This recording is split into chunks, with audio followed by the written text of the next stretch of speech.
Welcome to our channel. నేను మీ లక్ష్మణ్. ప్రస్తుతం మనతో పాటు ఉన్నారు ప్రముఖ real estate expert Rajesh Reddy గారు. సో హైదరాబాద్లో రియల్ ఎస్టేట్ మార్కెట్ ఏ విధంగా ఉంది, ప్రస్తుతం ఈ స్టాగ్నేషన్ పరిస్థితిలో ఇన్వెస్ట్ చేయొచ్చా, ఇదే అంశంపై ప్రస్తుతం ఆయన మనతో కూడా మాట్లాడుతున్నారు. ఆయనతో కూడా మాట్లాడి మరిన్ని విశేషాలు తెలుసుకుందాం. నమస్తే అండి. నమస్తే. ఎలా ఉన్నారు? బాగుంది సార్, మీరు ఎలా ఉన్నారు? అంతా ఫైన్. అంటే రియల్ ఎస్టేట్ అంతా ఫైనా? Yeah okay. రకరకాల మాటలు వినిపిస్తున్నాయి బయట, కాస్త డల్గా ఉందని చెప్పి.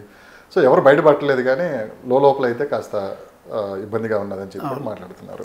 అంటే రియల్ ఎస్టేట్ ఎలా అవుతుందంటే ప్రతి వాళ్ళకు ఒక కామన్ సబ్జెక్ట్ అయిపోయింది రియల్ ఎస్టేట్ అనేది. సో దానివల్ల ఏమవుతుందంటే రియల్ ఎస్టేట్ అందరూ మాట్లాడతారు, ప్రతి వాళ్ళు రియల్ ఎస్టేట్ గురించే మాట్లాడతారు. ఇప్పుడు ఫర్ ఎగ్జాంపుల్ వేరే ఫీల్డ్ ఉందనుకోండి, దాని గురించి అందరూ డిస్కస్ చేయరు. కానీ రియల్ ఎస్టేట్ అనేది నిత్యావసర వస్తువుగా ఎట్లా డిమాండ్ ఉంటుందో, నిత్యావసర వస్తువుని ఎలా అయితే మనం రోజు మాట్లాడుతామో అదే విధంగా రియల్ ఎస్టేట్ కూడా మాట్లాడుతాం. రియల్ ఎస్టేట్ స్టాక్ మార్కెట్ గురించి పెద్దగా ఉండదు దాని మీద. సో మెయిన్గా రియల్ ఎస్టేట్ గురించి ఎక్కువ డిస్కషన్ అవుతుంది కాబట్టి పాజిటివ్ ఉన్నా నెగిటివ్ ఉన్నా ఎక్కువ మొత్తంలో స్ప్రెడ్ అయ్యే అవకాశం ఉంటుంది. సో వాస్తవంగా లాస్ట్ 1.5-2 years నుంచి మార్కెట్ రెసిషన్లో ఉన్న విషయం వాస్తవమే.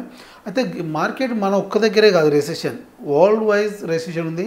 గ్లోబల్ రెసిషన్ వల్ల ఈ ఇష్యూ జరుగుతున్న విషయం అందరికీ తెలిసిన విషయం. దట్ ఏంటంటే మన దగ్గర కొద్ది ఇంపాక్ట్ ఏంటంటే ఈ లోకల్ ఎలక్షన్, స్టేట్ ఎలక్షన్స్ రావడం, వెంటనే మనకు ఇదంతా జరగడం, హైడ్రా ఎఫెక్ట్ ఇదంతా ఉండడం వల్ల కొంత ఇంపాక్ట్ ఎక్కువగా పబ్లిక్లోకి వెళ్ళడం జరిగింది.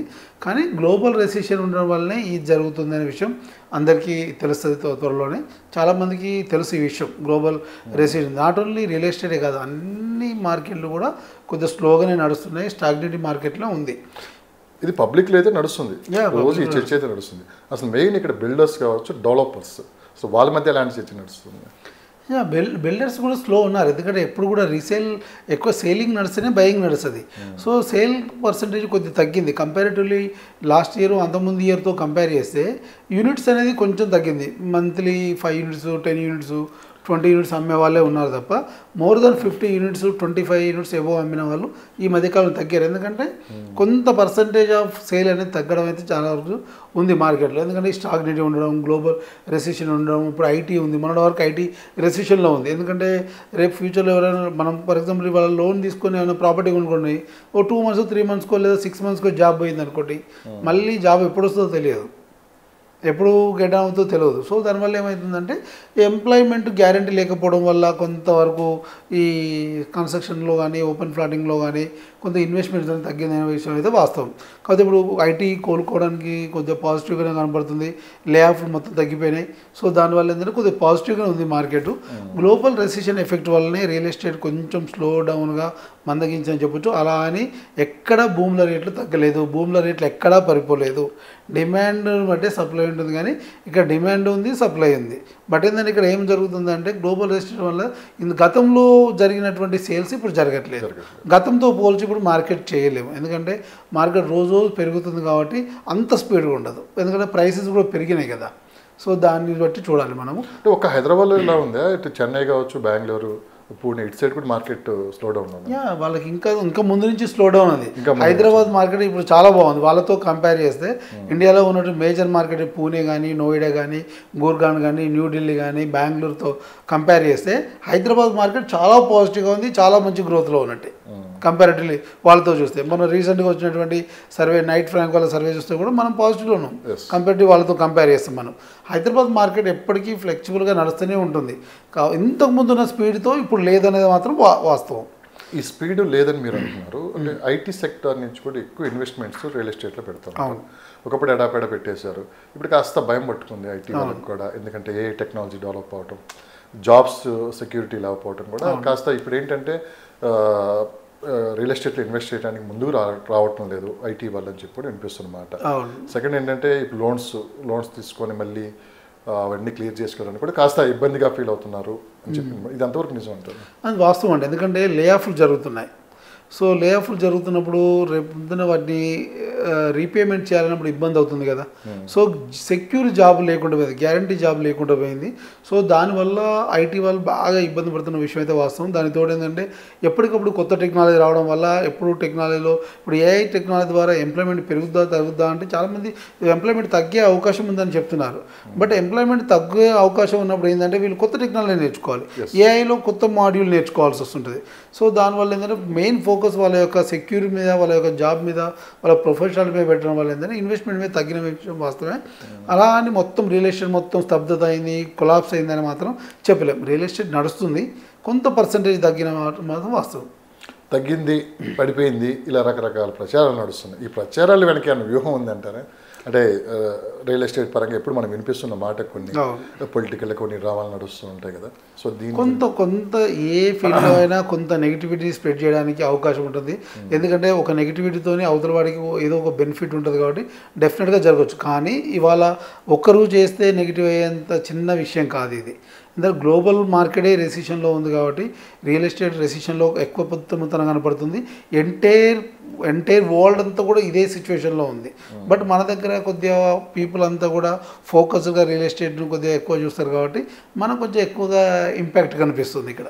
ఓకే, ఎక్కువ మంది గ్లోబల్ ప్రచారమే కానీ అనుకున్నంత గ్రౌండ్ లెవెల్ అయితే ఏం నడవదు. ఎక్కడ భూముల రేట్లు ఎక్కడ తగ్గలేదు కదా, ఎక్కడ భూములు నిజంగానే అంతగా మార్కెట్ పడిపోయి అసలుకి లక్షల ప్లాట్స్ ఖాళీ ఉన్నాయని చెప్పి పెద్ద ఎత్తున నడుస్తుంది.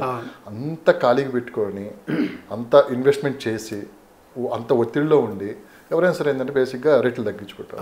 కానీ ఈ 1.5 years నుంచి తీసుకుంటే ఎక్కడ రేటు పలానా చోట తగ్గిందని చెప్పి ఎక్కడ ఎంతవరకు లేదు. ఎందుకుంటుందంటే ఏ బిల్డర్ అయినా లేదా ఏ ఇన్ఫ్రా కంపెనీ అయినా, ఏ కన్స్ట్రక్షన్ కంపెనీ అయినా, ఏ ప్రాజెక్ట్స్ అయినా కూడా వాళ్ళ రొటేషన్ జరుగుతున్నంత వరకు వాళ్ళకి ఇబ్బంది ఏం లేదు. కంప్లీట్ కొలాప్స్ అయింది మార్కెట్, అప్పుడు డెఫినెట్గా మీరు అంటే ప్రైసులు పడిపోతాయి. కానీ మార్కెట్ ఎప్పుడు కూడా కొలాప్స్ అవ్వలేదు. దట్టు భూమి రేట్ అనేది తగ్గడానికి అవకాశం లేదు. ఎందుకంటే ఇవాళ మనం 5 కోట్లు 10 కోట్లు పెట్టి పర్ ఎకర్ కొన్నప్పుడు అందులో డెవలప్మెంట్ చేసి అప్రూవల్ తెచ్చి అన్ని రకాలు చేసిన తర్వాత దాని మీద మనం బ్రేక్ ఈవెన్ మీద నమ్మాలి, ప్రాఫిట్ అండ్ లాస్ లేకుండానే అమ్మాలి, లేదు ప్రాఫిట్ కన్నా అమ్మాలి. సో అలాంటప్పుడు మనం కొన్న రేటు కంటే తక్కువ రేటు పడిపోవడానికి అవకాశమే లేదు. అట్లీస్ట్ 5 to 10% ప్రాఫిట్తోనే చేసే అవకాశం ఉంటుంది. కాకపోతే ఏంటంటే వాళ్ళకు ఉన్నటువంటి కొన్ని యూనిట్స్లో ఒక 5-10 యూనిట్లు రొటేషన్ పర్పస్లో తక్కువ ప్రైస్లో ఇవ్వడం జరుగుతుంది, తక్కువ మార్జిన్లో ఇవ్వడం జరుగుతుంది. కానీ లాస్ట్లో అమ్మే అవకాశం అయితే హైదరాబాద్ మార్కెట్లో లేదు. అది మార్జిన్ తగ్గించుకొని ఇచ్చే అవకాశం మాత్రం డెఫినెట్గా ఉంటుంది. ఈ టైంలో మీరు ప్రాపర్టీ కొనుక్కుంటే జరిగేది అదే. దానికి తోడు హైదరాబాద్ లిమిట్స్ అంతా కూడా పెంచేశారు. హెచ్ఎండిఏ లిమిట్స్ పెరిగింది. ఇవాళ 1035 విలేజ్ వరకు ఇలా హెచ్ఎండిఏ పెరిగింది. హైదరాబాద్ విస్తరణ 7 జిల్లాల నుంచి మొదలుపెట్టి ఇలా 11 జిల్లాల వరకు పెరిగింది. ఉమ్మడి జిల్లాల నుంచి మొదలుపెడితే మన డివిజన్ అయినటువంటి జిల్లాల వరకు హైదరాబాద్ లిమిట్స్ పెరిగింది. రీజనల్ రింగ్ రోడ్ కనెక్టివిటీ వరకు హెచ్ఎండిఏ లిమిట్స్ పెరిగిందంటే ప్రాపర్టీ గ్రోత్ పెరుగుతున్నట్టే తప్ప తగ్గుతున్నట్టు కాదు, ప్రైస్ పెరుగుతున్నట్టే. ఎందుకంటే మన హైదరాబాద్ చుట్టూ శాటిలైట్ టౌన్షిప్స్ ఏర్పాటు చేస్తున్నారు, రీజనల్ రింగ్ రోడ్ ఏర్పాటు చేస్తున్నారు, మెట్రో కనెక్టివిటీ ఏర్పాటు చేస్తున్నారు. ఆ ఉన్నటువంటి existing outer ring road MMTS ఏర్పాటు చేయాలనే ప్రపోజల్ ఒకటి గవర్నమెంట్కు, స్టేట్ గవర్నమెంట్కు ఉంది, సెంట్రల్ గవర్నమెంట్కు ఉంది. National highway connectivity, greenfield highway connectivity, sub road connectivity, ఇవన్నీ పెరుగుతున్నప్పుడు డెఫినెట్గా ప్రైసెస్ పెరిగే అవకాశమే ఉంది. అంటే మీరు ఇవన్నీ పెరుగుతున్నప్పుడు అన్నారు ఒక మాట, కానీ ఇప్పటి వరకు 1.5 years నుంచి కొత్త గవర్నమెంట్ వచ్చిన తర్వాత సో ఈ విషయంలో ఎంతవరకు ముందడుగు వేశారంటే కొత్త గవర్నమెంట్ వచ్చిన తర్వాత 11 గ్రీన్ఫీల్డ్ హైవేస్ ప్రపోజల్ తెచ్చారు, మెట్రో శాంక్షన్ తెచ్చుకున్నారు 3rd phase. వర్క్ ఏం జరుగుతుంది అంటే ఇప్పుడు మీరు చార్మినార్కు ఆల్రెడీ మెట్రో ఎక్స్టెండ్ అవుతుంది, ఆల్రెడీ వర్క్ నడుస్తుంది, ఎక్స్టెండ్ వర్క్ నడుస్తుంది ఆల్రెడీ. అదేవిధంగా మెట్రోకి మొన్న శంషాబాద్కు మెట్రో కనెక్టివిటీ మొన్ననే శాంక్షన్ అయింది. ఇటు జూబ్లీ బస్ స్టాండ్ నుంచి షామీర్పేట వరకు శాంక్షన్ అయింది. సో వర్క్స్ ఆన్గోయింగ్ ఉంది. ఎందుకంటే ఏ గవర్నమెంట్కైనా 6 months to 1 year వరకు టైం అవసరం ఉంటుంది. ఎందుకంటే ఇందులో ఎలక్షన్స్ మనకు ఆల్మోస్ట్ ఇటు AP Telangana election 2 times elections అవుతాయి. మనకు డిసెంబర్ ఎలక్షన్స్ అయితే, మేలో వచ్చేసి మనకు ఎంపీ ఎలక్షన్స్ అని. సో ఇదంతా ఎలక్షన్ పీరియడ్గానే, ఎలక్షన్ ఇయర్గానే ఉంటుంది. చెప్తాను వాస్తవాలు మాట్లాడుకుంటాం. గత ప్రభుత్వం 10 years అధికారంలో ఉంది. అవును, ఒక టైం ఉంది వాళ్ళకి డెవలప్ చేయడానికి కావచ్చు, కొత్త ప్రాజెక్టులు తీసుకొని రావడానికి కావచ్చు. లాస్ట్ పీక్ వచ్చేసింది. ఇంకా ఒక్కసారిగా హైదరాబాద్ అనేది వరల్డ్లోనే ఇంకా అందరూ చూపిడి వైపు పడిపోయింది. అలాంటి టైంలో ప్రభుత్వం మారింది. నేను అనేది ఏంటంటే గత ప్రభుత్వంలో ఉన్నప్పుడు విపరీతంగా భూముల రేట్లు పెంచేశారు. ఆ ఎఫెక్ట్ ఇక్కడ చూపిస్తుంది. దీన్ని ఎలా తీసుకొస్తున్నారంటే అంటే కొత్త గవర్నమెంట్ వచ్చిన తర్వాత మార్కెట్ పడిపోయింది అంటున్నారు. సో ఒక్కసారిగా ఏంటంటే మిడిల్ క్లాస్ పీపుల్ అనేది ఏదైతే పెంచారో ఆ రేట్లకి వాళ్ళు అడ్జస్ట్ అవ్వలేక మార్కెట్లో రియల్ ఎస్టేట్లో ఇన్వెస్ట్ చేయడానికి ముందుకు రావట్లేదు అని ఒక మాట వినిపిస్తుంది. దీన్ని వాస్తవం. ఎందుకంటే గత ప్రభుత్వంలో గవర్నమెంట్ ల్యాండ్ వాల్యూను 2 times పెంచడం జరిగింది. సో గవర్నమెంట్ వాల్యూ 2 times పెంచడం వల్ల ఏంటంటే ప్రభుత్వం నుంచి ఒక అడ్వాంటేజ్ ఇది ఉండేది. గవర్నమెంట్ భూ వాల్యూ పెంచడం వల్ల అక్కడ ఎవరైతే గతంలో ఇన్వెస్ట్ చేస్తున్నారో వాళ్ళకి ప్రాఫిట్ వచ్చేసింది. ఎందుకంటే వాళ్ళ కొన్న వాల్యూ కంటే వాళ్ళ మార్కెట్ వాల్యూ పెరగడము ఒక అడ్వాంటేజ్ అవుతుంది. రెండోది మార్కెట్ ప్రైస్ పెరగడం వల్ల ఆయన ఎక్కువ అమ్ముకోవడానికి అవకాశం ఉంటుంది. సో గత ప్రభుత్వం 2 సార్లు మార్కెట్ వాల్యూ పెంచడం వల్ల ఈరోజు మార్కెట్ హైప్లో ఉండడము, ఈ ప్రైస్ సామాన్యుడికి దగ్గరగా లేకపోవడం అనేది వాస్తవం. రెండవది మనం గత ప్రభుత్వంలో డెవలప్మెంట్స్ అన్నీ కూడా 17 to 24 మధ్యలో జరిగిన డెవలప్మెంట్సే. 10 yearsలో ఫస్ట్ 3 years గవర్నమెంట్ సెట్ అవడానికి టైం పట్టింది. 3 years మనకు మేజర్ డెవలప్మెంట్ అయితే కూడా 17 నుంచి స్టార్ట్ అయిపోయి 20 వరకు కొంత డెవలప్మెంట్ అనేది 22-24 లాస్ట్ 2 years బాగా జరిగిన డెవలప్మెంట్. ఎక్కడ డెవలప్మెంట్ జరిగింది? హైదరాబాద్ సరౌండింగ్, హైదరాబాద్లో ఉన్నటువంటి ఇన్ఫ్రాస్ట్రక్చర్ బాగా పెరగడానికి గవర్నమెంట్ బాగా సపోర్ట్ చేసింది. బట్ ఏంటంటే ఈ డెవలప్మెంట్ ఈ 10 ఏళ్లలో జరిగిన డెవలప్మెంట్ అయితే కూడా 3 నుంచి 4 ఏళ్ళలో ఎక్కువ డెవలప్మెంట్ జరిగింది 4 yearsలోనే. సో ఏ ప్రభుత్వానికైనా ఆ టైం కావాలి. దట్ ఏంటంటే వాళ్ళు 10 years ఉన్నారు కాబట్టి ఈ డెవలప్మెంట్ అంతా ఇవాళ మనం మాట్లాడగలుగుతున్నాం. ఈ గవర్నమెంట్ రాగానే మార్కెట్ హైప్ ఉండడము, గ్లోబల్ రెసిషన్ ఉండడము, కొత్త గవర్నమెంట్ రావడము, బడ్జెట్ ఇష్యూస్ ఉండడము, ఫైనాన్షియల్ రెసిషన్ రావడము, ఇవన్నీ రావడం వల్ల ఈ గవర్నమెంట్ కొద్దిగా ఇబ్బంది జరుగుతున్న విషయం వాస్తవమే. వీళ్ళు కూడా కోలుకోవడానికి కొద్దిగా టైం పడుతుంది. కంపారిటివ్లీ ఆ 10 ఏళ్లలో ఏ 4 years అయితే వాళ్ళు ఎంత డెవలప్ చేశారో అంతకుమించి కొంత అటు ఇటుగా డెవలప్ చేసే ఛాన్సే ఉంటుంది. ఎందుకంటే రానున్న రోజుల్లో టెక్నాలజీ పెరిగే అవకాశం ఉంటుంది, డెవలప్మెంట్ స్కోప్ పెరిగే అవకాశం ఉంటుంది, వచ్చే కంపెనీస్ కూడా అలాంటి కంపెనీస్ రావడానికి ఛాన్స్ ఉంటుంది. ఈ గవర్నమెంట్ కొద్దిగా ఫోకస్గానే హైదరాబాద్ అన్ని విధాలా 360 degrees డెవలప్ చేయాలనే ఆచరణతో వీళ్ళు చాలా సీరియస్గానే వెళ్తున్నారు. కొత్తగా కాంగ్రెస్ గవర్నమెంట్ వచ్చింది. కాంగ్రెస్ గవర్నమెంట్ రాగానే రేవంత్ రెడ్డి గారు తీసుకున్న నిర్ణయాలు ఎంత అవునన్నా కాదన్నా కాస్త మార్కెట్లో నెగిటివ్ వెళ్ళిపోయిందని చెప్పి వినిపిస్తున్నమాట. హైడ్రా ఒకటి, తర్వాత ఆయన ఫార్మాసిటీని కాస్త 4th సిటీగా మార్చడం, దాంతోపాటు మెట్రో రూట్ మ్యాప్, ఇవన్నీ టక్క నిర్ణయాలు తీసుకోవటం. సో ప్రజల్లో కూడా కాస్త గందరగోళ వాతావరణం అక్కడ ఏర్పడింది. అది కూడా మార్కెట్ మీద ఎఫెక్ట్ చూపించిందని చెప్పి కొంతకాలం నడిచింది ఆ ప్రచారం అంతా. సో ఇదంతా నడుస్తుంది, ప్రజల్లో కూడా ఒక అవగాహన వచ్చింది. ఇప్పుడు ఏం జరగబోతుంది, సో మన హైడ్రా తీసుకుని రావటం వల్ల బెనిఫిట్ ఏంటని కూడా ఇప్పటికిప్పుడు అర్థమవుతుంది ఒక్కొక్కరికి. సో ఫస్ట్ హడావడి ఉంటుంది. సోషల్ మీడియా ఉన్న తర్వాత బేసిక్ ఏంటంటే సో ఏదో జరిగిపోతుంది, అంత అయిపోయిందని చెప్పి 10-15 రోజులు హడావడి చేస్తారు, తర్వాత పూర్తిగా వదిలేస్తారు. సో మొత్తం మీద ఇదంతా గమనించామంటే రేవంత్ రెడ్డి గారు తీసుకున్న నిర్ణయాల వల్ల రియల్ ఎస్టేట్ మీద ఎంతవరకు ఎఫెక్ట్ పడిందంటే మీరు ఏం చెప్తారు? రియల్ ఎస్టేట్ మీద ఎఫెక్ట్ పక్కన పెడితే అసలు పబ్లిక్లో ఎలాంటి ఎఫెక్ట్ చూపిస్తుంది? అంటే మెయిన్గా గవర్నమెంట్ వచ్చిన తర్వాత కొన్ని డిసిషన్ వల్ల ఏంటంటే గవర్నమెంట్ వచ్చిన తర్వాత ఈ డిసిషన్ అన్ని తీసుకోవడం వల్ల కొంతమందిలో ప్యానిక్ అయితే జరిగింది. ఎందుకంటే అప్పటి వరకు హైడ్రా సిస్టమ్ కానీ, FTL లిమిట్స్ కానీ, కన్జర్వేషన్ లిమిట్స్ కానీ ఎవరికి తెలియదు. సో కొంతమందికి అవగాహన ఉన్నప్పటికి కూడా ఇంప్లిమెంటేషన్ అవుతాయా కావా, జరిగినప్పుడు చూద్దాంలే అనే అపోహతో ఉండేవాళ్ళు.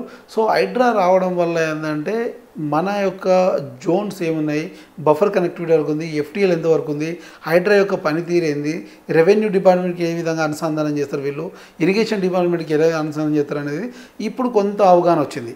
సో స్టార్టింగ్లో ఒకేసారి పోయి పెద్ద పెద్ద బిల్డింగ్ కన్స్ట్రక్షన్ కూలగొట్టడము, ఈ ఇండిపెండెంట్ హౌస్ కూలగొట్టడము, ఇవన్నీ చేయడం వల్ల ఏంటంటే ఏదో కూలగొడుతున్నారు అనే నెగిటివిటీ, అభద్రత భావం, నెగిటివిటీ పెద్ద ఎత్తున ఎప్పుడైనా మంచిగానే చెడు ఎక్కువ స్ప్రెడ్ అవుతున్న విదేశంగా అవుతుంది. మనం ఫస్ట్ నుంచి కూడా హైడ్రా గురించి మనం మాట్లాడినప్పుడు కూడా నేను చాలా సందర్భాలు చెప్పాను. అప్పటికి ఎవరికి తెలియదు హైడ్రా అంటే ఏంటి, వాళ్ళు ఎందుకు ఇలా చేస్తున్నారు, పబ్లిక్లోకి తెలియదు. ఇప్పుడు క్లారిటీ వచ్చింది. ఎలా అంటే మీకు 2 సందర్భాలు చెప్తాను నేను హైడ్రా వల్ల. రీసెంట్గా హైత్-నగర్లో ఒక కమ్యూనిటీకి వెళ్ళాలంటే కబ్జా చేసి రోడ్డు వాల్ కట్టేశారు. ఆ కాలనీ వాసులు అందరు పోతే రోడ్ ఓపెన్ అవుతే కనెక్టివిటీ చాలా తగ్గింది, ఈజీ వే కనెక్టివిటీ అయింది. మీకు ప్రగతి నగర్లో ఒక శ్మశాన వాటిక కబ్జా చేశారు. హైడ్రాబై రిలీజ్ చేసేసి శ్మశాన వాటిక అక్కడ ఉన్నటువంటి కమ్యూనిటీ, అక్కడ ఉన్నటువంటి ప్రగతి నగర్ సొసైటీకి హ్యాండ్ ఓవర్ చేసింది. సో పార్కులు హ్యాండ్ ఓవర్ చేస్తున్నారు. ఇవాళ ఏదైనా నాలా పూడిపోతే రీసెంట్గా 2 days బ్యాక్ నాలాలు పూడిపోయి వాటర్ ఫ్లో అయ్యి రెయినీ సీజన్లో కాలనీలోకి వస్తున్నాయని వాళ్ళు ఏవైతే నాలాల మీద అన్అప్రూవ్డ్ కన్స్ట్రక్షన్ చేశారో వాళ్ళని రిమూవ్ చేసేస్తున్నారు ఇవాళ. సో వైండింగ్ చేసేసి ఆ కాలువల్ని ఫ్రీ చేసేస్తున్నారు. సో హైడ్రా వల్ల కొంత అవగాహన పెంచాల్సిన అవసరం ప్రభుత్వం సైడ్ నుంచి కూడా ఉంది. ఎందుకంటే మనం ప్రభుత్వం సైడ్ నుంచి మనం ఎంత మాట్లాడినా కూడా కొంతవరకు ఇంపాక్ట్ ఉంది. కానీ ప్రభుత్వము ఇరిగేషన్ డిపార్ట్మెంట్ ద్వారా, రెవెన్యూ సిబ్బంది ద్వారా, హైడ్రా సిబ్బంది ద్వారా ఈ హైడ్రా చేస్తున్న పనులు, హైడ్రా యొక్క యూసేజ్, హైడ్రా యొక్క ఉపయోగాలు కొద్దిగా పబ్లిక్లోకి తీసుకెళ్ళి కొంచెం అవేర్నెస్ తెస్తే హైడ్రా వల్ల చాలా బెనిఫిట్ జరుగుతుందని చెప్పొచ్చు. ఎందుకంటే అన్అప్రూవ్డ్ లేఅవుట్లో అనాథరైజ్డ్ ప్రాంతంలో ఎవరికి పర్మిషన్ లేకుండా కట్టినా, లేదా చెరువు ప్రాంతంలో, నాలా ప్రాంతంలో, కెనాల్ ప్రాంతంలో FTL limits, buffer zone limits తెలియకుండా, చూడకుండా ఆక్రమించి కట్టినా, ఎవరు కట్టినా అది ఇల్లీగలే అవుతుంది. సో అలాంటి ఇప్పుడు తెలుసుకోవడానికి కొంతవరకు ఎడ్యుకేట్ చేయడానికి మన సైడ్ నుంచి కానీ ప్రభుత్వం సైడ్ నుంచి కానీ మనం ఎప్పుడు చెప్తున్నానో ప్రభుత్వం కొంత ఇంపాక్ట్ తీసుకొని ఇంకా సీరియస్గా పబ్లిక్లో తీసుకెళ్లాల్సిన అవసరం ఉంది. దీన్ని సోషల్ మీడియా ఎఫెక్ట్ ఎంతవరకు ఉంది? గత 2 years నుంచి తీసుకున్నామంటే రియల్ ఎస్టేట్లో కూడా పూర్తిగా సోషల్ మీడియా కంట్రోల్లోకి వెళ్ళి సోషల్ మీడియా ఎప్పుడు కూడా ఎమోషనల్ మీద పనిచేస్తుంది. సో నెగిటివిటీ ఎక్కువ స్ప్రెడ్ అవుతుంది. ఎందుకంటే సోషల్ మీడియా పాజిటివ్ ఉంటుంది, నెగిటివ్ ఉంటుంది. సో ఎంత పాజిటివ్ చెప్పినా నెగిటివ్ ఎక్కువ స్ప్రెడ్ అవుతుంది, ఎక్కువ మంది ఇంట్రెస్టింగ్గా ఉంటారు. కాబట్టి పాజిటివ్ని వదిలేశారు. సోషల్ మీడియా వల్ల ఇలా మనం మాట్లాడుతున్నామంటే అదే సోషల్ మీడియా వల్ల. ఇది ఇవాళ పాజిటివ్ మాట్లాడుతున్నాం మనం, కానీ ఇది పాజిటివ్ కంటే నెగిటివ్ ఎక్కువ ఇంపాక్ట్ నెగిటివ్ అయింది. కాబట్టి సో రెండు ఉంటాయి. ఏ నాణ్యానికైనా బొమ్మ బొడుసు ఉన్నట్టు ఏ కాణానికైనా మంచి ఉంటుంది, చెడు ఉంటుంది. దాన్ని వాడుకునే విధానాన్ని బట్టి, చేసే విధానాన్ని బట్టి ఉంటుంది. నేను స్ట్రైట్గా కొన్ని ప్రశ్నలు అడుగుతాను, మీరు ఆన్సర్ చెప్తాను. No issue. ఈ మధ్య సోషల్ మీడియా పెరిగిపోయిన తర్వాత ఇన్ఫ్లుయెన్సర్స్ కావచ్చు, సెలబ్రిటీస్ కావచ్చు, ఎవరికి వాళ్ళు సెలబ్రిటీ అయిపోయారు. అవును. సో అదే వాళ్ళు రియల్ ఎస్టేట్ సంబంధించి కొన్ని వీడియోస్ తీయటం, పెట్టడం, అదే నిజం అనుకుని చాలామంది ముందుకు వచ్చి ఇన్వెస్ట్ చేయటం, ఇవన్నీ జరుగుతున్నాయి మార్కెట్లో, ఎవరు నాకు కాదన్నా. సో ఇది ఎంతవరకు కరెక్ట్ అని మీరు భావిస్తున్నారు? అంటే డెఫినెట్గా సెలబ్రిటీస్ మీద, సోషల్ మీడియా ఇన్ఫ్లుయెన్సర్ల మీద కొంత ఇంపాక్ట్ ఉంటుంది. వాళ్ళని చూసి నమ్మే వాళ్ళు ఉంటారు. లేకపోతే ఇంత పెద్ద మార్కెట్ని సెలబ్రిటీస్ని పెట్టి నడిపించాల్సిన అవసరం లేదు. నేను అనేది ఏంటంటే ఇప్పుడు ఏదైనా చిన్న షాపింగ్ మాల్స్ ఇలాంటి చిన్న ఎంత మనం ఒకళ్ళు ఇన్వెస్ట్ బడ్జెట్ ఏదైనా 10,000 20,000 ఖర్చు పెడతాం. కానీ రియల్ ఎస్టేట్లో అలా కాదు. అవును.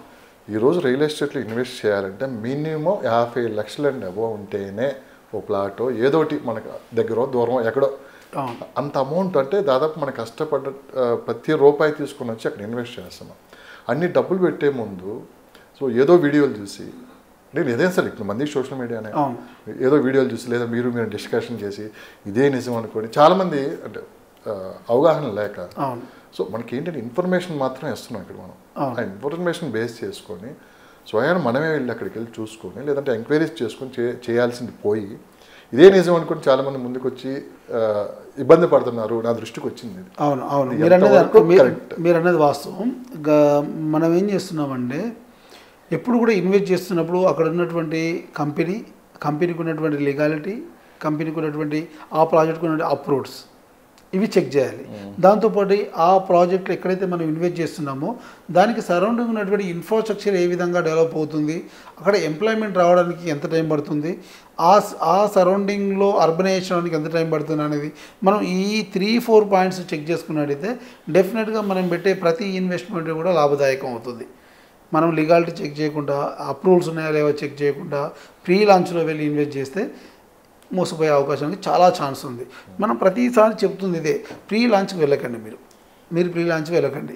ఇఫ్ ఇన్ కేస్ ప్రీ లాంచ్కి వెళ్తే ఆ కంపెనీకి ఉన్నటువంటి ల్యాండ్ బ్యాంకింగ్ వాళ్ళ పేరు మీద, ఎవరి పేరు మీద. నాకు అర్థం కాదు సార్, మీరు వచ్చిన ప్రతి ఒక్కళ్ళు నా దగ్గరికి వచ్చే గెస్ట్లు అందరూ ఇదే చెప్తారు, మీరు బయట కూడా ఇదే చెప్తారు, ప్రీ లాంచ్కి వెళ్ళొద్దు అని. ఇంత నెత్తి నోరు కొట్టుకొని చెప్తున్నా కానీ ఇంకా అటువైపు మళ్ళటానికి కారణం ఏంటి? ఆఫర్సా? ప్రైస్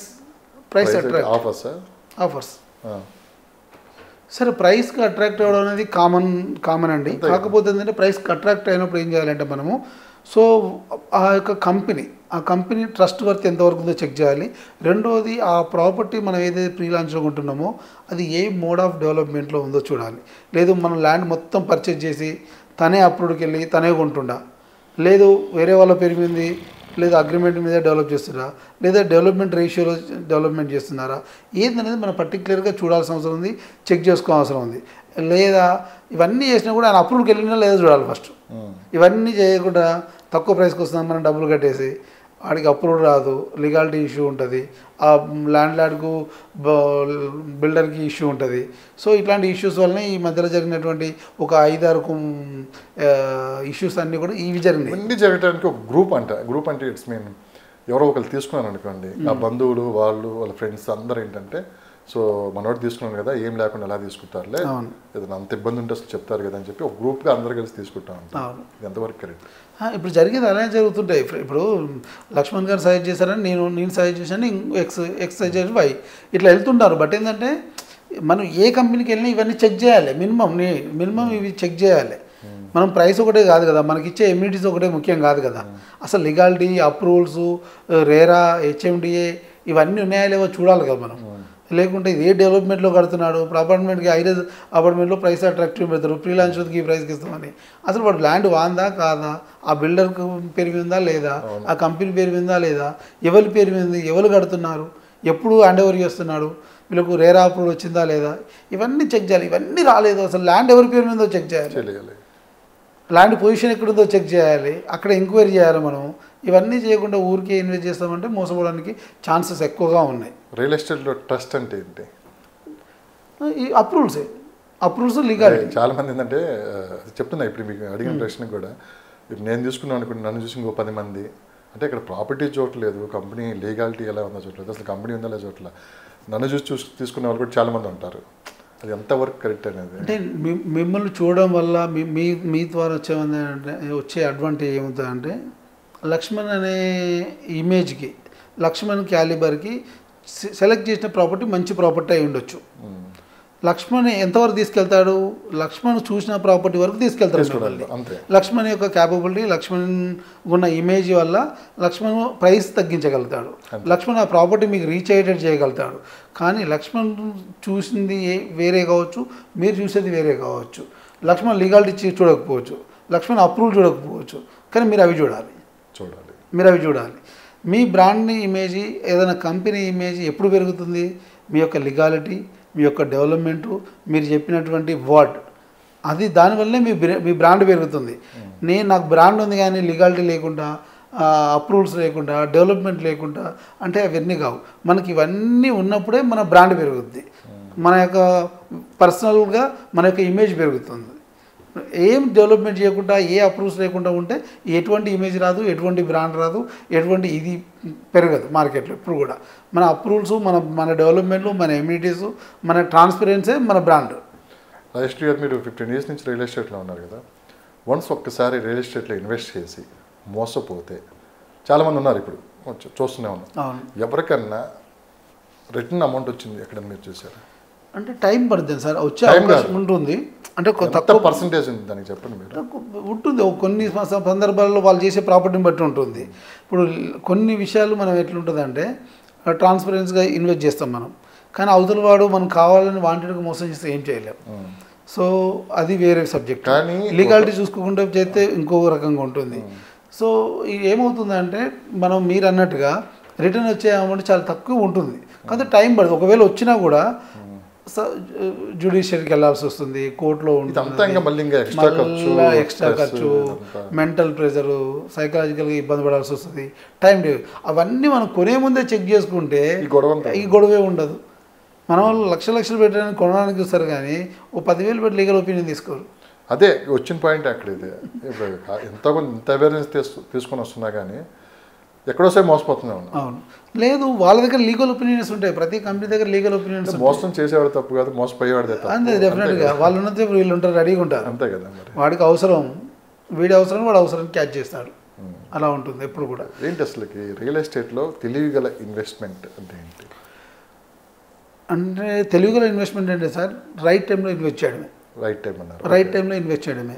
ఇవాళ మార్కెట్ బాగాలేదు, మన దగ్గర డబ్బులు ఉన్నాయి, ఒక 20 లక్షలు ఉన్నాయి మన దగ్గర, మంచి సెజ్ దగ్గరనో, లేకపోతే ఒక టౌన్ దగ్గరనో, ఒక స్కూల్స్ దగ్గరనో, ఏదన్నా కమర్షియల్ యాక్టివిటీ జరిగే దగ్గరనో, లేదా ఒక కొత్తగా రోడ్డు ఫామ్ అవుతుంది, రోడ్డు దగ్గరనో, ఇన్ఫ్రాస్ట్రక్చర్ పెరిగే దగ్గర ఎక్కడ ఇన్వెస్ట్ చేసినా తెలివిగల ఇన్వెస్ట్మెంటే.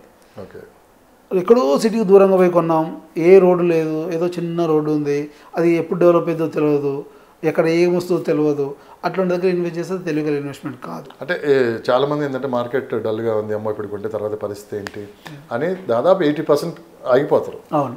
ఆ 20% పీపుల్ ఉంటారు చూడు, ఇదే రైట్ టైం అని చెప్పి ఇన్వెస్ట్ చేసేవాళ్ళంటారు. అలా ఆ టైంలో ఒకసారి ఎగ్జాంపుల్ మనకి అవుటర్ రింగ్ రోడ్ వచ్చినప్పుడు కూడా ముందు అంచనా వేశారు, వాళ్ళందరూ సూపర్ సక్సెస్. మనకు ఎవ్రీ 10 yearsకి ఒక డ్రాస్టిక్ చేంజ్ వస్తుంది. 2004 రియల్ ఎస్టేట్లో 2004 2006 మధ్యలో ఉన్నటువంటి చేంజెస్ రియల్ ఎస్టేట్లో చాలా పెద్ద ఎత్తున వెళ్ళినాయి. అప్పుడు ఇన్వెస్ట్ చేసిన వాళ్ళు చాలా పెద్ద ఎత్తున వెళ్ళినాయి. మళ్ళీ 2009 to 12 కొద్దిగా మార్కెట్ అటు ఇటుగా ఉన్నప్పటికీ 14 to 24 వరకు మార్కెట్ ఎవ్రీ డే లేస్తూనే ఉంది, ఎవ్రీడే అప్రిషియేషన్ పెరుగుతూనే ఉంది. ఇవాళ కొద్దిగా మళ్ళీ ఎలక్షన్ టైంలో కొద్దిగా స్లోగా ఉంది, ఎవ్రీ ఎలక్షన్ టైం అట్లే ఉంటుంది.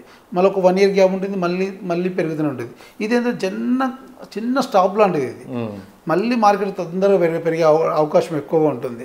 ఎప్పుడు ఒక పాజ్ వస్తుంది రియల్ ఎస్టేట్లో, ఎవ్రీ 2 yearsకు 3 yearsకు 5 yearsకు ఒక పాజ్ వస్తుంది. అది ఒక 3 to 4 months 3 to 5 months ఉంటుంది. తర్వాత మళ్ళీ మార్కెట్ స్టేబుల్ అవుతుంది, మళ్ళీ మార్కెట్ పుంజుకుంటూనే ఉంటుంది. కానీ మార్కెట్ ఎప్పుడు పడిపోవడానికి అవకాశం లేనటువంటిది బిజినెస్, రియల్ ఎస్టేట్ బిజినెసే. ఎందుకంటే ప్రతి వాళ్ళు భూమి మీదనో, గోల్డ్ మీదనో, మ్యూచువల్ ఫండ్స్, షేర్ మార్కెట్లో ఇన్వెస్ట్ చేయాలి. ఎంతమంది మ్యూచువల్ ఫండ్, ఎంతమంది షేర్ మార్కెట్కు, ఎంతమంది అటువైపు పోతారు? Maximum people gold and land.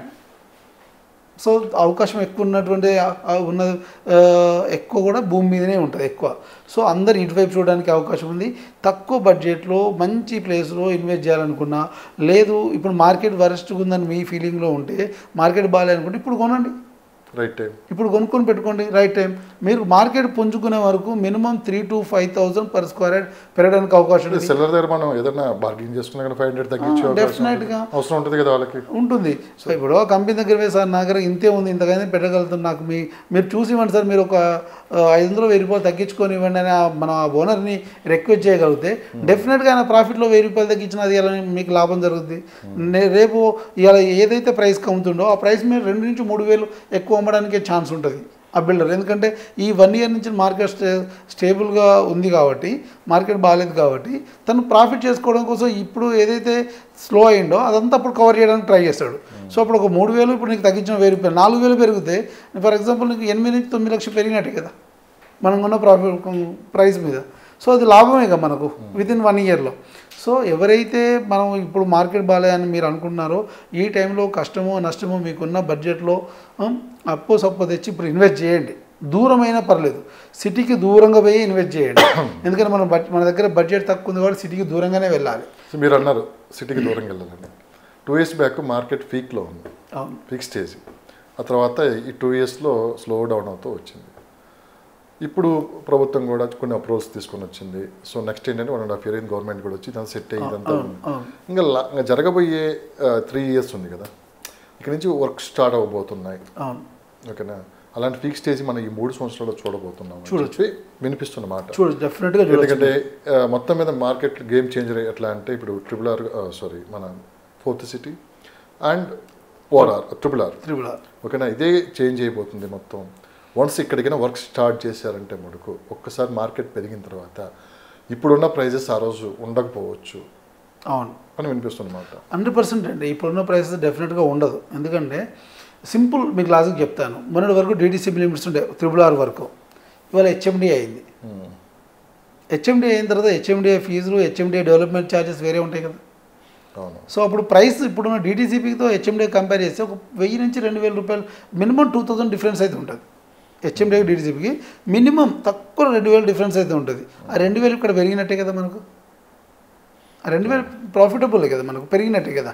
So ఇప్పుడు కొనుక్కున్న వాళ్ళకి అప్పుడు కొనుక్కున్న వాళ్ళ డిఫరెన్స్ ఏంటంటే అది దట్ వన్స్ ఒక పెద్ద హైవే, ఒక రింగ్ రోడ్డు మనకు హైదరాబాద్ చుట్టూ 345 కిలోమీటర్ల రింగ్ రోడ్ వస్తుంది అంటే ఆ హైవే చుట్టూ ఉన్నటువంటి ఇన్ఫ్రాస్ట్రక్చర్ కానీ, హైవే సరౌండింగ్ ఉన్నటువంటి ప్రాంతాల్లో డెవలప్మెంట్ యాక్టివిటీస్ పెరిగే అవకాశం ఉంటుంది కదా.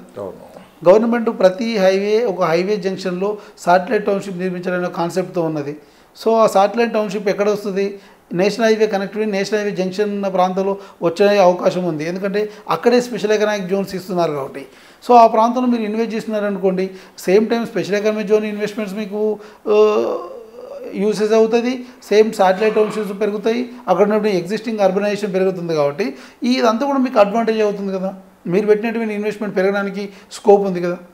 Yes, correct. సో దూరంగా ఎందుకు ఇన్వెస్ట్ చేయాలంటున్నాం, మన దగ్గర తక్కువ బడ్జెట్ ఉన్నప్పుడు రీజనల్ రింగ్ రోడ్ దానికి ఎందుకు పోమంటున్నాం అంటే ఎగ్జిస్టింగ్ టౌన్స్ ఉంటాయి, అక్కడ ఎగ్జిస్టింగ్ ఎంప్లాయ్మెంట్ ఉంటుంది, ఎగ్జిస్టింగ్ సెడ్జెస్ ఉన్నాయి, అప్కమింగ్ సెడ్జెస్ ఆ ప్రాంతంలో రాబోతున్నాయి. నేషనల్ హైవేకు రీజనల్ రింగ్ రోడ్ కనెక్టివిటీ దగ్గర ఉన్నటువంటి సెడ్జెస్ దగ్గర ఇన్వెస్ట్ చేయడం వల్ల ఇంత అడ్వాంటేజ్ ఉంటుంది. మన దగ్గర బడ్జెట్ లేదు, తక్కువ బడ్జెట్ ఉన్నప్పుడు అక్కడ రీజనల్ రింగ్ రోడ్ దానికి రండి. లేదు మన దగ్గర నార్మల్ బడ్జెట్ 15 నుంచి 20,000 వరకు పెడతామంటే కొంచెం ముందుకు వచ్చేయండి, ఎగ్జిస్టింగ్ టౌన్స్ పెరిగిన అక్కడ ఇన్వెస్ట్ చేయండి, అక్కడ బాగానే ఉంటుంది.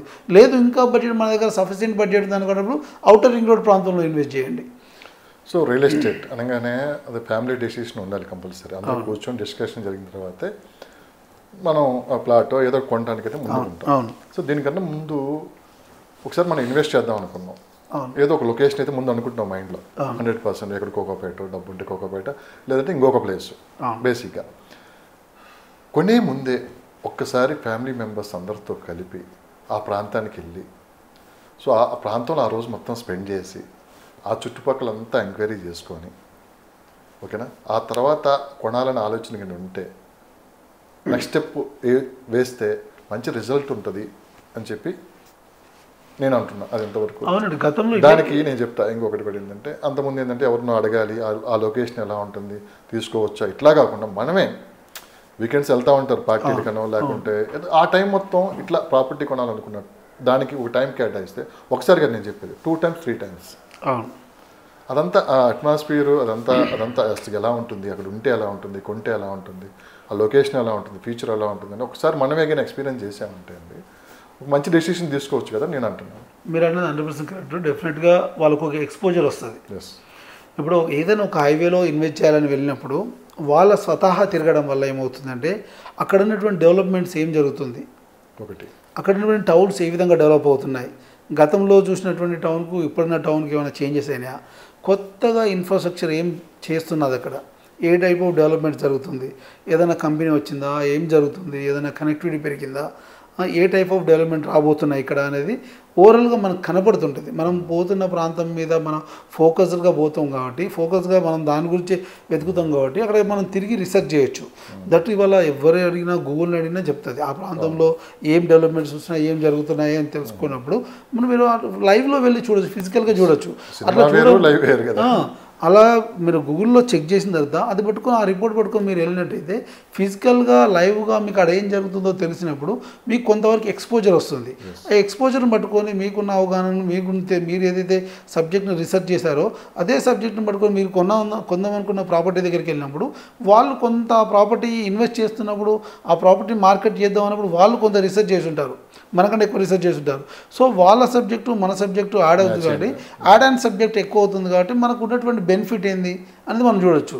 ఒకటి ఫ్యామిలీతో పోవడం వల్ల డిసిషన్ మేకింగ్ ఈజీ అవుతుంది.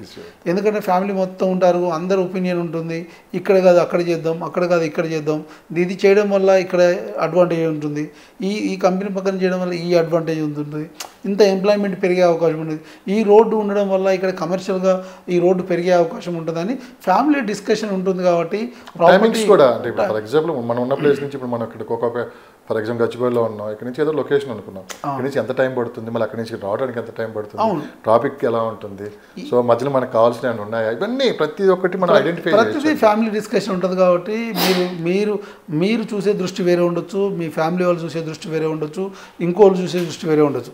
సో అందరం ఒకేసారి వెళ్తాం కాబట్టి గ్రూప్ ఆఫ్ డిస్కషన్ ఉంటుంది. కాబట్టి మనము అక్కడ ఫిజికల్గా మనం ఏం జరుగుతుందో చూస్తాం కాబట్టి డెఫినెట్గా మంచి ఇది ఉంటుంది. ప్రాపర్టీ కొనే ముందు ఫ్యామిలీతో వెళ్ళాలి, ఫిజికల్గా మీరు అన్నట్టుగా చెక్ చేయాలి, ఆ ప్రాంతంలో ఏ డెవలప్మెంట్స్ వస్తుంది, ఏ టైప్ ఆఫ్ ఇన్ఫ్రాస్ట్రక్చర్ పెరుగుతుంది, ఎంత ఎంప్లాయ్మెంట్ క్రియేట్ చేయగలుగుతుంది గవర్నమెంట్, 3 to 5 years ఎంత రాబోతుంది, 1 yearలో ఎంత రాబోతుంది, మనం ఒక మ్యాప్ చేసుకున్నట్టయితే డెఫినెట్గా మనం పెట్టే ఇన్వెస్ట్మెంట్ రైట్ ఇన్వెస్ట్మెంట్లో పెట్టచ్చు, రైట్ ప్లేస్లో పెట్టచ్చు. మనం ఇప్పుడు కొత్తగా నేను చెప్పింది కొత్తగా ఎట్లాగైనా ప్లాన్ చేసుకొని ముందుకెళ్తే ఎలాంటి ఫలితాలు ఇస్తుంది?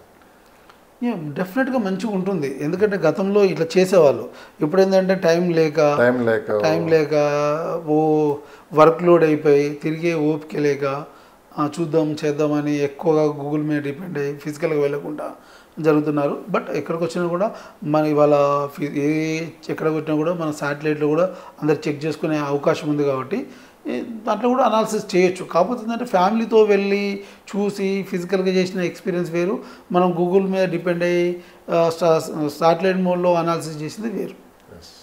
సో ఇప్పటికిప్పుడు హైదరాబాద్లో మోస్ట్ ఎమర్జింగ్ ప్లేసెస్ ఇప్పటికైనా ఇన్వెస్ట్ చేయాలనుకుంటే ది బెస్ట్ ప్లేసెస్, ఇదే రైట్ టైం అనుకుని ఇన్వెస్ట్ చేస్తే రాబోయే 5 సంవత్సరాల్లో మంచి అప్రిషియేషన్ వస్తుంది అంటే మీరు రీసెర్చ్ చేసిన దాంట్లో ఏ ప్లేసెస్ మీరు ఎక్కువ అంటే ఎస్పెషల్లీ మనము అన్ని హైవేలు కంపేర్ చేసినట్టండి. ఫర్ ఎగ్జాంపుల్ మనము ముంబై హైవే చూసాం అనుకోండి, రుద్రాలము, కంది మంచి ప్లేసెస్, శంకరపల్లి, అండ్ మనము సౌత్ హైదరాబాద్ వస్తే కొత్తూరు, షాద్నగర్ మంచి ప్లేసెస్. మనం ఇటు మన్సాన్పల్లి, మహేశ్వరం అండ్ తుక్కుగూడ, కడతాల్, కందుకూర్, యాచారం, ఇబ్రహీంపట్నం. వరంగల్ హైవేకి వెళ్తే గట్కేసర్, బీబీనగర్ మంచి ప్లేసెస్. భువనగిరి వరకు చేయొచ్చు, డిస్ట్రిక్ట్ హెడ్ క్వార్టర్ అయింది. భువనగిరికి గట్కేసర్ మధ్యలో అంత కూడా 40 కిలోమీటర్స్ ఉంటుంది. కొద్దిగా మంచి ఆపరేషన్ నియర్ బై హైవేకి చేసుకోవడం వల్ల అడ్వాంటేజ్ అక్కడ. మనం ఇటు పోతే షామీర్పేట మంచి ఇన్వెస్ట్మెంట్, ఇటు మేడ్చల్ పోతే కోంపల్లి, కోంపల్లి తర్వాత మనకు మేడ్చల్ తర్వాత మనోహరాబాద్ ముందు ఉన్నటువంటి పేరు అడిగిన ఒక ప్లేస్ ఉంటుంది, అక్కడ మేడ్చల్ దాటంగా ఒక 7 కిలోమీటర్స్ 10 కిలోమీటర్ డిస్టెన్స్లో ఇన్వెస్ట్ చేసే మంచి ఆపరేషన్ ఉంటుంది. ఇటు మనకు ఈ మేడ్చల్ మెదక్ హైవేలో చూసినట్టయితే గుండ్ల పోచంపల్లి దాటిన తర్వాత ఆ ఏరియాలో కూడా ఇన్వెస్ట్ చేయొచ్చు మనము. సో కొంతవరకు ఈ 5 ఇయర్స్లో మనం మంచి అప్రిషియేషన్ అంటే ఈ లొకేషన్లో ఇన్వెస్ట్ చేయొచ్చు మనం. ఇది లాంగ్ టర్మ్ అని కూడా అవి దాటి వెళ్ళాలి. ఓపెన్ ప్లాట్స్ తీసుకున్న వాళ్ళంతా ఏంటంటే మ్యాక్సిమం అక్కడ వాళ్ళు ఏం కట్టరు, ఒక రేటుకి తీసుకొని మళ్ళీ మంచి రేట్ అని అమ్మేస్తుంటారు. రీసేల్ ఇప్పుడు ప్రజెంట్ ఈ స్టాగ్నేషన్లో రీసేల్ మార్కెట్ ఎలా ఉంది, చాలామంది నాకు తెలిసిందంటే ఓపెన్ ప్లాట్స్ తీసుకున్నది కూడా అందుకే. అక్కడ ఏం డెవలప్మెంట్స్ చాలా తక్కువ ఉంటాయి. ప్లాట్ చూసుకుంటూ ఉంటారు, రేట్ వచ్చినప్పుడు మళ్ళీ ఆ ప్రాంతానికి ఏదైనా కొత్తగా ఏదైనా ఇండస్ట్రీ కానీ ఏదైనా వస్తే మడుకు పెద్ద కంపెనీ ఎంఎస్సీ కంపెనీ ఇలాంటివి వస్తుంటే ఒకసారి రేట్ పెరిగిపోతూ ఉంటారు, మంచి రేట్ రాగానే అమ్మేస్తూ ఉంటారు. మ్యాక్సిమం అదేగా జరిగేది. నాకు తెలిసి ఇప్పుడు చుట్టుపక్కల 100 కిలోమీటర్ల పరిధిలో జరుగుతుంది కదా. 15 సంవత్సరాల క్రితం 20 సంవత్సరాల క్రితం కొనుక్కున్న వాళ్ళు కూడా ఆ ప్లాట్ అలానే ఉంది ఇప్పటికీ. అంటే కన్స్ట్రక్షన్ జరుగుతుంది, లొకేషన్ వైజ్ ఉంటుందండి, ఏరియా బట్టి, లొకేషన్ బట్టి.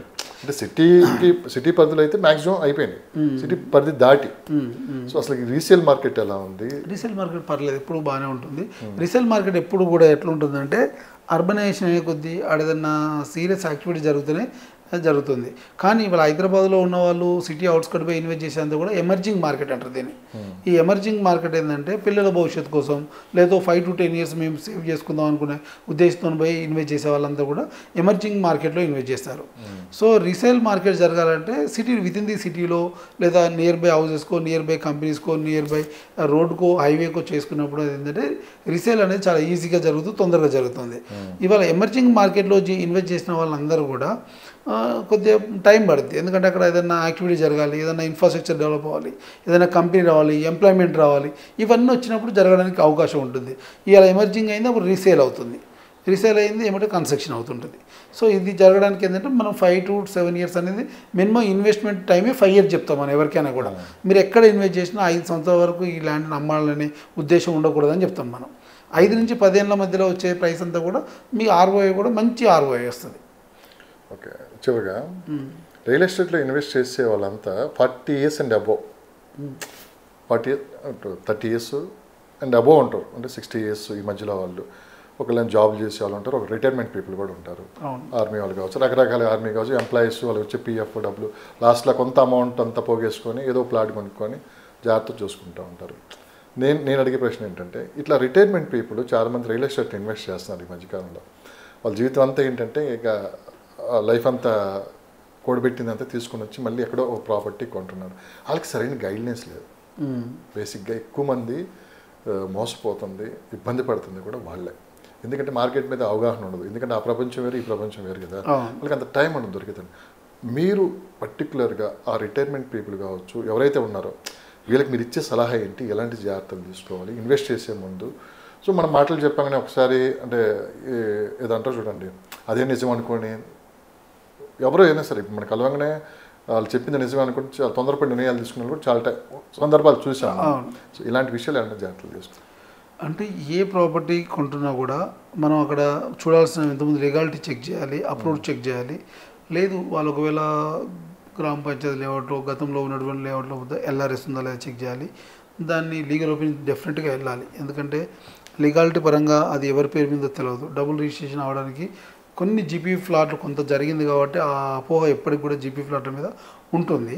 సో ఎల్ఆర్ఎస్ చూడాలి, మనము బ్యాక్గ్రౌండ్ చెక్ చేయాలి, ఈసీ తీసుకోవాలి, ప్రాపర్టీ ఎవరి నుంచి ఎవరికి సేల్ అవుతుంది, ఎన్నిసార్లు రీసేల్ అవుతుంది ప్రాపర్టీ అనేది చెక్ చేసుకోగలిగినప్పుడు డెఫినెట్గా నష్టపోయడానికి అవకాశం లేదు. ఒకటి.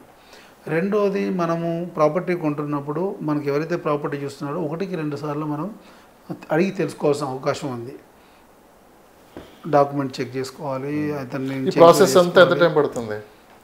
మినిమం 1 to 3 days అవ్వచ్చు. అవసరమైతే ఎమ్మటే కూర్చొని కూడా చెక్ చేసుకోవచ్చు మనం. సో లీగల్ ఒపీనియన్ అయితే ఏంటంటే అడ్వకేట్ ఒక 1 week టైం తీసుకుంటాడు. లేదు మనమే చెక్ చేసుకోవాలంటే బేసిక్ నీడ్స్ అన్నీ చెక్ చేయొచ్చు. మనం ఈసీ మనం చెక్ చేసుకోవచ్చు. ఎవరు అమ్మారు, ఎప్పుడు అమ్మారు, ఎవరు కొన్నారు, వాళ్ళ దగ్గర నుంచి మళ్ళీ ఎవరు అమ్మారు, ఎవరు కొన్నారు, అట్లాంటివన్నీ లీగాలిటీ మనం బేసిక్గా మనం చెక్ చేసుకోవచ్చు. డాక్యుమెంట్స్ ఉన్నాయి. ఈ లింక్ ద్వారా చెక్ చేయొచ్చు. మనం ఎవరి నుంచి ఎవరికి అమ్మారు, ఎప్పుడు అమ్మారు, ఎక్కడికి అమ్మారో చెక్ చేయొచ్చు. లేదు అక్కడ ఏదైనా యాక్టివిటీ డెవలప్ అవుతుంది, ఏదైనా రోడ్స్ పోతున్నాయి, ఈ రోడ్ ఎక్కడి నుంచి పోతుంది, లేదు మనం రోడ్డు పక్కన ప్రాపర్టీ కొంటున్నాం, ఈ రోడ్ ఎక్స్టెండ్ అయ్యే అవకాశం ఉందా లేదా, ఎక్స్టెండ్ అయితే ఎన్ని ఫీట్ల రోడ్ అవుతుంది, ఎంత ఎక్స్టెండ్ అవుతుంది, మనం కొనే ఫ్లాట్లకి వెళ్ళి ఎంత వరకు, ఇవి చెక్ చేసుకోవాలి. రోడ్ ఫేసింగ్ ఉందని పోయి మనం తొందరపడుకుంటే రోడ్డు పెద్దగా అయిందనుకో రేపు మనం కొనంగానే పెద్దగా అవుతుంది. ఎందుకంటే ఆర్ఎండ్బి వాళ్ళ దగ్గర ముందే ఉంటుంది, జెడ్పీ రోడ్ పర్మిషన్ వాళ్ళ దగ్గర, పంచాయతీరాజ్ వాళ్ళ దగ్గర ఉంటుంది. సో ఇవన్నీ చెక్ చేసుకోవాలి ప్రతిదీ కూడా. సో మీరు ఏదైనా కన్సల్టెంట్ ద్వారా పోయినప్పుడు ఏంటంటే కన్సల్టెంట్ ద్వారా డెఫినెట్గా ఇవంతా ఇన్ఫర్మేషన్ ఉంటుంది. ఎందుకంటే రెగ్యులర్గా అక్కడే తిరుగుతుంటాడు, అక్కడే ఉంటుంది కాబట్టి ఏ డెవలప్మెంట్ వస్తుందో తనకు తెలిసి ఉంటుంది. సో డెఫినెట్గా 1-2 సార్లు అడగండి, వాళ్ళు చెప్తారు. వాళ్ళు చేయలేకపోయినప్పుడు మీరు ఎంక్వైరీ చేయండి. స్ట్రైట్గా ప్రశ్న అడుగుతాను. మార్కెటింగ్ పీపుల్ కావచ్చు, కంపెనీస్ కావచ్చు, సో 100% మా దగ్గర ఇన్వెస్ట్ చేస్తే రాబోయే 5 సంవత్సరాలు మీకు డబుల్ త్రిబుల్ అయితే అని ప్రతి ఒక్కరికి చెప్పే మాట అయితే ఇది. ఇక్కడ 100% పెరిగేది కానీ తగ్గే అవకాశం లేదని చెప్పే మాట ఎప్పుడు వింటూనే ఉంటాం. అలాంటి సందర్భంలో రీసేల్ బాధ్యత ఎందుకు వీళ్ళు తీసుకోరు? రీసేల్ బాధ్యత అనేది ఏంటంటే సార్, కంపెనీ అంత నమ్మకంగా కస్టమర్కి చెప్పినప్పుడు అదే కస్టమర్కి రేపు పొద్దున ఈ ప్రాపర్టీని మేమే సేల్స్ చేసి పెడతాం, మా బాధ్యత అని ఎందుకు చెప్పలేకపోతున్నాం? అంటే ఒకటి ఏంటంటే సార్, ఇప్పుడు కొనేదాం ప్రాపర్టీ అంతా కూడా ఎమర్జింగ్ మార్కెట్ కదా. సో ఎమర్జింగ్ మార్కెట్లో ఎప్పుడు కూడా అక్కడ ఏమి లేనప్పుడు పోయే మనం కొంటాం, ప్రాపర్టీ కొంటాం, ఏదో జరుగుద్ది అని. రీసేల్ ఎప్పుడవుద్ది, మినిమం 5 years వెయిట్ చేయని చెప్తాం మనం. ఎందుకంటే ఆ లోపు ఆ రోడ్డు పెరగడమో, లేకపోతే అక్కడ ఏదైనా ఇన్స్టిట్యూషన్ అవ్వడమో, లేకపోతే పక్కన అర్బనైజేషన్ అవ్వడమో, మన పక్కన ఏదైనా సెజ్ రావడమో, ఇవి జరిగినప్పుడు డెఫినెట్గా రీసేల్ అవడానికి అవకాశం ఉంది. కానీ మనం ఉన్న ఎగ్జిస్టింగ్ టౌన్ వదిలేసి లోపల ఎక్కడో 10 kilometers పోయి కొనేసి వాళ్ళు మేము రీసేల్ చేస్తామని చెప్పేస్తే మనం వాడు ఇన్వెస్ట్ చేసాం అనుకోండి, ఇక్కడ ఉన్న టౌన్కే డెవలప్మెంట్ తక్కువగా ఉంది. ఈ టౌన్ బేస్ చేసుకొని 10 kilometers దూరం పోయి అక్కడ ఏదో డెవలప్ అవుద్ది, ఈ టౌన్ ఇక్కడి నుంచి అక్కడ దాకా స్ప్రెడ్ అవుతుంది, ఇక్కడి నుంచి అక్కడ దాకా అర్బనైజేషన్ అవుద్ది అన్నప్పుడు డెఫినెట్గా అది అబద్ధం అవుద్ది. అప్పుడు రీసేల్ జరగడానికి కావచ్చు. ఎప్పుడు రీసేల్ జరుగుద్ది, ఈ టౌన్కు దగ్గర 3-4 kilometers సరౌండింగ్ ఉన్నటువంటి ఈ టౌన్ దగ్గర ఉన్నటువంటి ప్రాపర్టీస్ అవి రీసేల్ జరుగుతుంటాయి. సో అక్కడ మనం హామీ చేయగలుగుతాం. లాంగ్ టర్మ్ ఇన్వెస్ట్మెంట్కు దూరంగా వెళ్ళిన ప్రాపర్టీకి మినిమం 5 to 10 years మనము రీసేల్ అనేది చాలా తక్కువ ఉంటుంది. మినిమం 5 years ఛాన్సే ఉండదు. అబోవ్ 5 years అయితేనే రీసేల్ ఛాన్స్ ఉంటుంది. దట్ ఇప్పుడు అక్కడ ఉన్నటువంటి కంపెనీలు ఎవరైతే ఉంటారో ముందు హామీ ఇస్తారు, రేపొద్దున మార్కెట్ చేయలేకపోతే మాట కోల్పోతున్నారు. ఓకే, అట్లా. సో చివరిగా ఒక వెంచర్ స్టార్ట్ చేసాము. ఓపెనింగ్, ఆ వెంచర్ ఓపెనింగ్ ఏంటంటే అన్ని రోడ్స్ మనమే నీట్గా, ఎందుకంటే వెంచర్ లోపలికి వెళ్ళాలి కాబట్టి మెయిన్ రోడ్ నుంచి రోడ్స్ అన్నీ నీట్గా వేస్తారు. చుట్టూ జెండాలు, మంచి మంచి టెంట్లు, చైర్స్, ఫుడ్ అన్నీ అరేంజ్ చేస్తారు. సో అక్కడికి వెళ్ళగానే మనకు కొత్త వాతావరణం కనపడింది. చాలామంది పబ్లిక్ కూడా వస్తారు కాబట్టి మీటింగ్స్ అని రకరకాల ప్రోగ్రామ్స్ ఏర్పాటు చేసి అక్కడ ఏదో పెద్ద ఒక విలేజ్ లేదా ఒక మంచి కమ్యూనిటీ కనపడుతుంది. బేసిక్ ఎవరైనా వెంచర్ ఓపెనింగ్కి వెళ్ళినప్పుడు నాకు తెలిసి అదే వాతావరణం కనపడుద్ది. ఓ ఇంత అద్భుతంగా ఉందని. సో అక్కడికి వెళ్ళి కూడా చాలామంది టెంప్ట్ అయిపోయి అక్కడికక్కడ బుకింగ్ చేసుకుని వచ్చేవాళ్ళు కూడా చాలామంది ఉన్నారు. అవునా కదా? చూడటానికి వెళ్ళి బుకింగ్ చేసుకుని వచ్చేవాళ్ళు కూడా ఉన్నారు. సో అది అట్లా వెళ్ళి బుక్ చేసుకొని క్లోజ్ చేసుకోవడం ఎంతవరకు కరెక్ట్? ఒకటి. సెకండ్, ఏదైతే వెంచర్ ఓపెన్ అయిందో ఆ వెంచర్ తర్వాత ప్రోగ్రామ్ అయిపోయిన తర్వాత 10 రోజులకో 15 రోజులకో అసలు వాస్తవ పరిస్థితి లేదని అక్కడ అర్థమైపోయింది. అలా వెళ్ళి చూడటం ఎంతవరకు కరెక్ట్ నేను అంటాను. అంటే అట్లా చేసేవాళ్ళు పాయింట్ అర్థమైంది. నాకు అర్థమైంది. మీరు లాంచింగ్ రోజు కొనడం ఎంతవరకు సమంజసం అంటున్నారు కదా. అంటే అంత వాతావరణం కనపడిద్ది అక్కడ. ఎందుకుంటుంది నేను చెప్తాను. నేను అట్లా చేసే వాళ్ళు చాలా తక్కువ మంది ఉంటారు. వెంచర్ లాంచింగ్ రోజు కొనేవాళ్ళు 10-15% కంటే ఎక్కువ ఉన్నారు. ఈ 10-15% ఎందుకు ఆ రోజు ఎందుకు కొంటారు, ఆ రోజు ఎందుకు చేస్తారంటే లాంచింగ్ రోజు ఒక ఆఫర్ ఉంటుంది. ప్రతి కంపెనీ కూడా మినిమం రిటర్న్ తీసుకోవాలనే ఉద్దేశం ఒకటి ఉంటుంది. రెండోది ఇలా ఇన్వెస్ట్ చేసే వాళ్ళందరూ కూడా భూమి యొక్క వర్త్, ఆ ల్యాండ్ యొక్క ఇన్వెస్ట్మెంట్ గతంలో చేసిన యొక్క బెనిఫిట్స్ పొందిన వాళ్ళే ఇటువంటి చేస్తారు. సో వాళ్ళకు పూర్తి అవగాహనతోనే చేస్తారు వాళ్ళు చేసేవాళ్ళు. లాంచింగ్ రోజు ఇన్వెస్ట్ చేసే వాళ్ళందరూ కూడా ఆ రోజు ప్రాపర్టీ మీద ఇన్వెస్ట్ చేసేవాళ్ళు, బుకింగ్ చేసే వాళ్ళందరూ కూడా డెఫినెట్గా వాళ్ళకి ఆ ప్రాపర్టీ మీద అవగాహన ఉంటుంది. గతంలో వాళ్ళు ఎన్నో ఇన్వెస్ట్మెంట్ చేసి ఉంటారు కాబట్టి దాని బెనిఫిట్ వాళ్ళకి తెలుసు కాబట్టి లాంచింగ్ రోజు చేస్తారు. ఆ రోజుకున్న ప్రైస్కు ఆ తర్వాత వచ్చే ప్రైస్కు డిఫరెన్స్ ఉంటుంది. సో దానివల్ల డెఫినెట్గా లాభం ఉంటుందనే ఉద్దేశంతో డెఫినెట్గా ఆ రోజు ఇన్వెస్ట్ చేస్తారు. కరెక్ట్. ఎందుకంటే వాళ్ళకి అవగాహన ఉంటుంది. ఎందుకంటే వాళ్ళు లీగాలిటీ ఓపెన్ అప్రూవ్డ్స్ ఇవన్నీ చూసుకున్నాకనే ఫస్ట్ వెంచర్ విజిట్కి వస్తారు.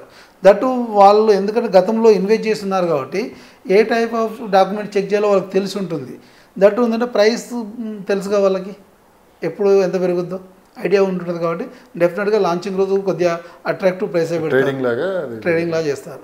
డెఫినెట్గా వెంచర్ లాంచింగ్లో కొనుక్కున్న వాళ్ళకి, వెంచర్ 1 month కొనుక్కున్న వాళ్ళకి, వెంచర్ 1 year కొనుక్కున్న వాళ్ళకి డెఫినెట్గా ప్రైస్ చేంజ్ ఉంటుంది. అంటే ఎన్ఆర్ఐ ఆలోచన ఏమైనా మారిందా ఇన్వెస్ట్మెంట్ విషయంలో?